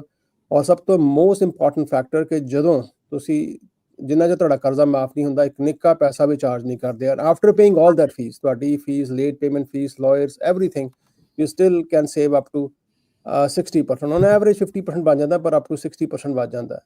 ਔਰ ਜਿਹੜਾ ਤੁਹਾਡਾ ਕੋਈ ਕ੍ਰੈਡਿਟ ਦਾ ਵੀ ਡੈਮੇਜ ਹੁੰਦਾ, ਆਫ ਕੋਰਸ ਕ੍ਰੈਡਿਟ ਦਾ ਨੁਕਸਾਨ ਹੁੰਦਾ ਜਿੰਨਾ ਚਿਰ ਤੁਸੀਂ ਸਿਸਟਮ ਦੇ ਵਿੱਚ ਹੈਗੇ ਹੋ, ਬਟ ਵਾਂਸ ਯੂ ਡਨ ਤੁਹਾਡਾ ਕ੍ਰੈਡਿਟ ਜਿਹੜਾ ਉਹ back to track within 6 to 9 months ਦੁਬਾਰਾ ਆ ਜਾਂਦਾ ਹੈ। ਜੀ ਭਾਜੀ। ਜੀ ਜੀ, ਤੇ ਇੱਕ 10 ਸਟਰੀਟ ਜਿਹੜੀ ਇੱਕ ਵੈਬਸਾਈਟ ਹੈ ਨਿਰਮਲ ਮਾਨ ਜੀ, ਉਹ ਇਹ ਦਾਅਵਾ ਕਰ ਰਹੀ ਹੈ ਕਿ ਬਹੁਤ ਸਾਰੀਆਂ ਲੌਜਿਸਟਿਕਸ ਜਿਹੜੀਆਂ ਨੇ ਜਾਂ ਟਰੱਕਿੰਗ ਕੰਪਨੀ ਨੇ ਉਹ ਬੈਂਕ ਕਰਪਸੀ ਫਾਈਲ ਕਰ ਰਹੀਆਂ ਨੇ ਚੈਪਟਰ 11 ਦੀ, ਤੇ ਇਹਦੇ ਪਿੱਛੇ ਉਹ ਪਿਛਲੇ 2 ਸਾਲ ਦੇ ਜਿਹੜਾ ਟਾਈਮ ਆ ਉਹਨੂੰ ਉਹ ਗ੍ਰੇਟ ਫਰੇਟ ਰਿਸੈਸ਼ਨ ਕਰਾਰ ਦਿੰਦੇ ਨੇ ਜੀ। ਬਿਲਕੁਲ ਬਿਲਕੁਲ ਜੀ। ਅੱਜ ਟਾਈਮ ਜੇ ਗੱਲ ਕਰੀਏ ਆਪਾਂ ਪ੍ਰਵੀਨ ਜੀ, ਮੈਕਸਿਮਮ ਜਿਹੜੇ ਸਾਡੇ ਕੋਲ ਵੀ ਕਸਟਮਰਸ ਆ ਰਹੇ ਨੇ, ਕਾਲਸ ਆ ਰਹੀਆਂ ਨੇ, ਉਹ ਟਰੱਕਿੰਗ ਇੰਡਸਟਰੀ ਦੇ ਰਿਲੇਟਡ ਹੀ ਉਹ ਤੋਂ ਹੀ ਬਾਬਤ ਆ ਰਹੀਆਂ ਨੇ। ਔਰ ਜਿੱਦਾਂ ਹਰਜੀਤ ਭਾਜੀ ਨੇ ਵੀ ਅੱਗੇ ਮੈਂਸ਼ਨ ਕੀਤਾ, ਬਾਕੀ ਜਿਹੜੀ ਹਰ ਕੋਈ ਇੰਡਸਟਰੀ ਉਹਦੇ ਵਿੱਚ ਲੇ ਆਫ ਹੋ ਰਹੇ ਨੇ। ਟੈਕ ਇੰਡਸਟਰੀ ਬੜੇ ਪਿਛਲੇ ਵੀ ਜਿੰਨੇ ਰਿਸੈਸ਼ਨ ਆਏ ਨੇ, ਕਦੇ ਟੈਕ ਇੰਡਸਟਰੀ ਦੇ ਵਿੱਚ ਲੇ ਆਫ ਨਹੀਂ ਹੋਏ, ਉੱਥੇ ਵੀ ਲੇ ਆਫ ਹੋ ਰਹੇ ਨੇ। ਈਵਨ ਫੈਡਰਲ ਇੰਡਸਟਰੀ ਦੇ ਵਿੱਚ ਵੀ ਜਦੋਂ ਦਾ ਡੋਜ ਬਣਿਆ ਸੀ, ਫੈਡਰਲ ਦੇ ਵਿੱਚ ਵੀ ਬਹੁਤ ਸਾਰੇ ਲੇ ਆਫ ਹੋਏ ਨੇ। ਸੋ ਇਸ ਟਾਈਮ ਜਿਹੜੀ ਅਨਸਰਟਨਟੀ ਹਰ ਪਾਸੇ ਬਣੀ ਹੋਈ ਹੈ, ਬਿਕੋਜ਼ ਸਾਡੇ ਤੱਕ ਨਹੀਂ ਪਹੁੰਚੀ ਤੇ ਕਈ ਵਾਰ ਅਸੀਂ ਥੋੜਾ ਜਿਹਾ ਵਿਸਲੇ ਹੋ ਜਾਂਦੇ ਹਾਂ। ਮੈਂ ਤਾਂ ਕਹਾਂਗਾ ਜੇ ਡੈਟ ਹੈਗਾ ਲਾਸਟ 3 ਮਹੀਨਿਆਂ ਜੋ ਤੁਸੀਂ ਪੇ ਕਰ ਰਹੇ ਹੋ ਮਿਨੀਮਮ ਪੇਮੈਂਟ, ਰਿਗਾਰਡਲੈਸ ਕਿ ਤੁਹਾਡਾ ਬਿਜ਼ਨਸ ਹੈ ਜਾਂ ਤੁਹਾਡੀ ਨੌਕਰੀ ਹੈ ਜਾਂ ਤੁਹਾਡਾ ਕੋਈ ਵੀ ਹੋਰ ਕੰਮ ਹੈਗਾ, ਇੱਕ ਵਾਰੀ ਸਾਨੂੰ ਕਾਲ ਕਰ ਲਓ। We can save you up to 60% and no obligation ਕਿ ਨੋ ਅਪਫਰੰਟ ਫੀ ਉਹ ਤੱਕ ਨਹੀਂ ਚਾਰਜ ਕਰਦੇ ਜਿੰਨਾ ਚਿਰ ਤੁਹਾਡਾ ਕਰਜ਼ਾ ਨਹੀਂ ਮਾਫ ਹੋ ਜਾਂਦਾ।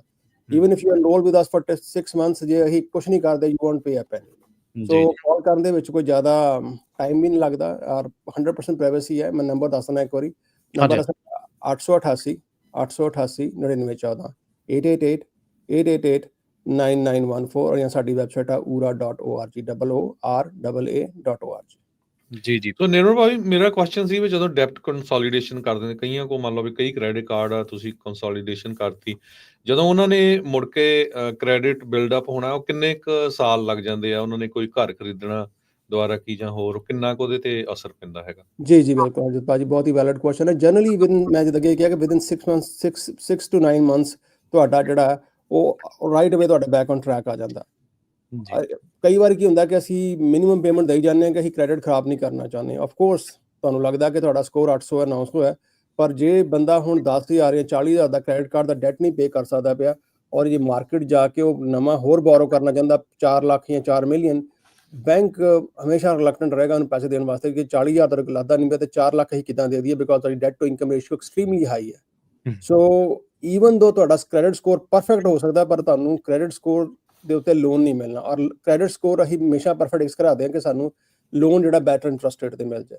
ਸੋ ਵਿਦ ਦਾ ਪਰਫੈਕਟ ਸਕੋਰ ਜੇ ਤੁਹਾਡਾ ਡੈਟ ਹੈਗਾ ਤੁਹਾਨੂੰ ਤਾਂ ਵੀ ਲੋਨ ਨਹੀਂ ਮਿਲਣਾ, ਪਰ ਇੱਕ ਵਾਰੀ ਸੈਟਲ ਕਰ ਲੈਂਦੇ within 6 to 9 months you will be back on track. ਔਰ ਜਿਹੜਾ ਤੁਹਾਡਾ ਜਿਹੜੀ ਬਾਕੀ ਹਿਸਟਰੀ ਹੈ ਵਿਦਿਨ 1 to 2 years ਉਹ ਵੀ ਸਾਰੀ ਜਿਹੜੀ ਮੋਸਟਲੀ ਕਲੀਨ ਹੋ ਜਾਂਦੀ। ਜੀ ਜੀ, ਬਿਕੋਜ਼ ਅਦਰਵਾਈਜ਼ ਜੇ ਤੁਸੀਂ ਬੈਂਕਰਪਸੀ ਫਾਈਲ ਕਰਦੇ ਹੋ ਫਿਰ 7-8 ਸਾਲ ਲੱਗ ਜਾਂਦੇ, ਰਾਈਟ? ਬਿਲਕੁਲ ਜੀ। ਉਹ 'ਚ ਵੀ ਬੜੀ ਸਿਚੁਏਸ਼ਨ ਨੇ, ਕਈ ਵਾਰ ਤੁਹਾਨੂੰ ਡਿਪੈਂਡਿੰਗ ਔਨ ਤੁਸੀਂ ਕਿਹੜੀ ਕਰਦੇ ਹੋ 7, 13, 11 ਤੁਹਾਨੂੰ ਉਹਦੇ 'ਚ ਆਪਣਾ ਸਭ ਕੁਝ ਲਿਕੁਇਡੇਟ ਕਰਨਾ ਪੈਂਦਾ, ਸਮਾਨ ਵੇਚਣਾ ਪੈਂਦਾ 7 ਦੇ ਵਿੱਚ। 7, 13, 11 ਦੇ ਵਿੱਚ ਵੀ ਤੁਹਾਨੂੰ ਆਪਣਾ ਡੈਟ ਜਿਹੜਾ ਉਹ ਦੁਬਾਰਾ ਰੀਸਟਰਕਚਰ ਕਰਨਾ ਪੈਂਦਾ। ਉਹਦੇ ਵਿੱਚ ਤੁਹਾਡੀ ਬੈਂਕਰਪਸੀ ਵੀ ਹੋ ਜਾਂਦੀ ਹੈ ਔਰ ਤੁਹਾਨੂੰ ਫਿਰ ਮਿਨੀਮਮ ਪੇਮੈਂਟਸ ਵੀ ਦੇਣੀਆਂ ਪੈਂਦੀਆਂ ਨੇ। ਸੋ ਇਹਦੇ 'ਚ ਸਿਰਫ ਤੁਹਾਨੂੰ ਬੈਂਕਰਪਸੀ ਤੋਂ ਨਹੀਂ ਬਚਾਉਂਦੇ, ਮਿਨੀਮਮ ਪੇਮੈਂਟ ਦੇ ਕੇ ਵੀ ਤੁਹਾਡੀ ਜਿਹੜੀ ਹੈ ਬੈਂਕਰਪਸੀ ਨਹੀਂ ਹੁੰਦੀ ਜੇ ਸੈਟਲਮੈਂਟ ਤੁਸੀਂ ਕਰਦੇ ਹੋ। ਜੀ ਜੀ। ਸੋ ਹਰਜੋਤ ਸਿੰਘ ਜੀ ਤੇ ਨਿਰਮਲ ਮਾਨ ਜੀ, ਆਪਣਾ ਜਿਹੜਾ ਸਮਾਂ ਜੀ ਉਹ ਸਮਾਪਤੀ ਵੱਲ ਹੈ। ਹਰਜੋਤ ਸਿੰਘ ਜੀ ਧੰਨਵਾਦ ਬਹੁਤ ਬਹੁਤ ਨਿਰਮਲ ਭਾਜੀ, ਥੈਂਕ ਯੂ ਭਾਜੀ, ਥੈਂਕ ਯੂ। ਸੋ ਇੱਕ ਵਾਰੀ ਜਾਂਦੇ ਜਾਂਦੇ ਦੱਸਦੇ ਜਾਈਏ, I-5 ਸਾਊਥ ਕਲੋਜ਼ਡ ਆ, ਐਗਜ਼ਿਟ 183 ਟੈਂਪਲਿਨ ਹਾਈਵੇ ਦੇ ਉੱਤੇ। ਕਹਿੰਦੇ ਵੀ ਪਹਾੜੀਆਂ ਦੇ ਵਿੱਚ ਅੱਗ ਲੱਗੀ ਹੋਈ ਆ। ਇਹ ਆਪਣੇ ਸਰੋਤੇ ਆ ਰਾਜ ਉਹਨਾਂ ਨੇ ਦੱਸਿਆ, ਰੈੱਡ ਲਾਈਨ ਗੂਗਲ ਮੈਪ ਤੇ ਸ਼ੋ ਹੋ ਰਹੀ ਹੈ। ਜੇ ਕੋਈ ਅਪਡੇਟ ਹੋਈ ਜ਼ਰੂਰ ਪੰਜਾਬੀ ਰੇਡੀਓ USA 408 272 5200 ਤੇ ਕਾਲ ਕਰ ਦਿਓ। ਜਿਹੜੇ ਆਉਣ ਵਾਲੇ ਪ੍ਰੋਗਰਾਮ ਆ ਉਹਨਾਂ ਦੇ ਵਿੱਚ ਜ਼ਰੂਰ ਆਪਾਂ ਨਾਲ ਦੀ ਨਾਲ ਜਿਹੜੀ ਆ ਉਹ ਅਪਡੇਟ ਕਰਦੇ ਰਹਾਂਗੇ।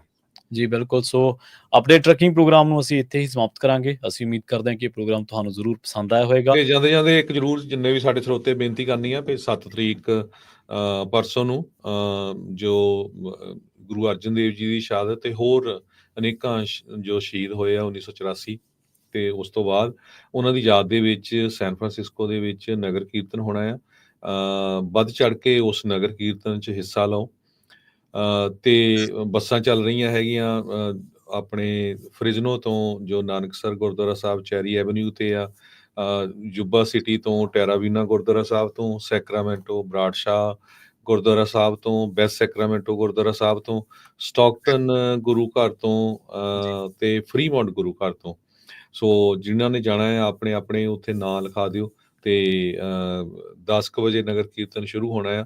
ਸੋ ਵੱਧ ਚੜ ਕੇ ਪਰਿਵਾਰਾਂ ਸਮੇਤ ਹਿੱਸਾ ਲਓ। ਹਿਸਟੋਰੀਕਲ ਈਵੈਂਟ ਹੁੰਦੀ ਹੈ ਕਿਉਂਕਿ ਡਾਊਨਟਾਊਨ ਸੈਨ ਫਰਾਂਸਿਸਕੋ ਦੇ ਵਿੱਚ ਆ, ਬਾਕੀ ਆਪਾਂ ਲੋਕਲ ਤਾਂ ਸਾਰੇ ਸ਼ਹਿਰਾਂ 'ਚ ਵੱਖ-ਵੱਖ ਨਗਰ ਕੀਰਤਨ ਹੁੰਦੇ ਆ।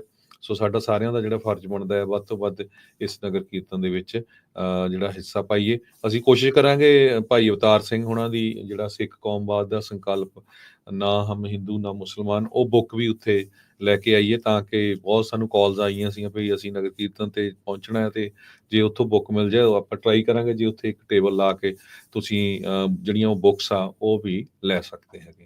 ਜੀ ਬਿਲਕੁਲ। ਬਾਕੀ ਜਿਹੜਾ ਇਹ ਪ੍ਰੋਗਰਾਮ ਦੇ ਵਿੱਚ ਆਪਾਂ ਡਿਸਕਸ਼ਨ ਕਰਦੇ ਹਾਂ ਅਪਡੇਟ ਅਮਰੀਕਾ ਜਾਂ ਅਪਡੇਟ ਕੈਲੀਫੋਰਨੀਆ ਪ੍ਰੋਗਰਾਮਾਂ ਦੇ ਵਿੱਚ, ਖਬਰ ਤੇ ਨਜ਼ਰ ਪ੍ਰੋਗਰਾਮਾਂ ਦੇ ਵਿੱਚ ਖਾਸ ਕਰਕੇ ਇਹਨਾਂ ਡਿਸਕਸ਼ਨਸ ਨੂੰ, ਇਹਨਾਂ ਚਰਚਾਵਾਂ ਨੂੰ ਆਪਾਂ ਕਲਿੱਪਸ ਦੇ ਰੂਪ ਦੇ ਵਿੱਚ ਪੰਜਾਬੀ ਰੇਡੀਓ USA ਦੇ YouTube ਚੈਨਲ, Facebook ਪੇਜ ਤੇ ਇਹਦੇ ਨਾਲ Instagram ਤੇ TikTok ਤੇ ਵੀ ਸ਼ੇਅਰ ਕਰਦੇ ਹਾਂ, ਉਹਨਾਂ ਤੇ ਵੀ ਸਾਂਝਾ ਕਰਦੇ ਹਾਂ।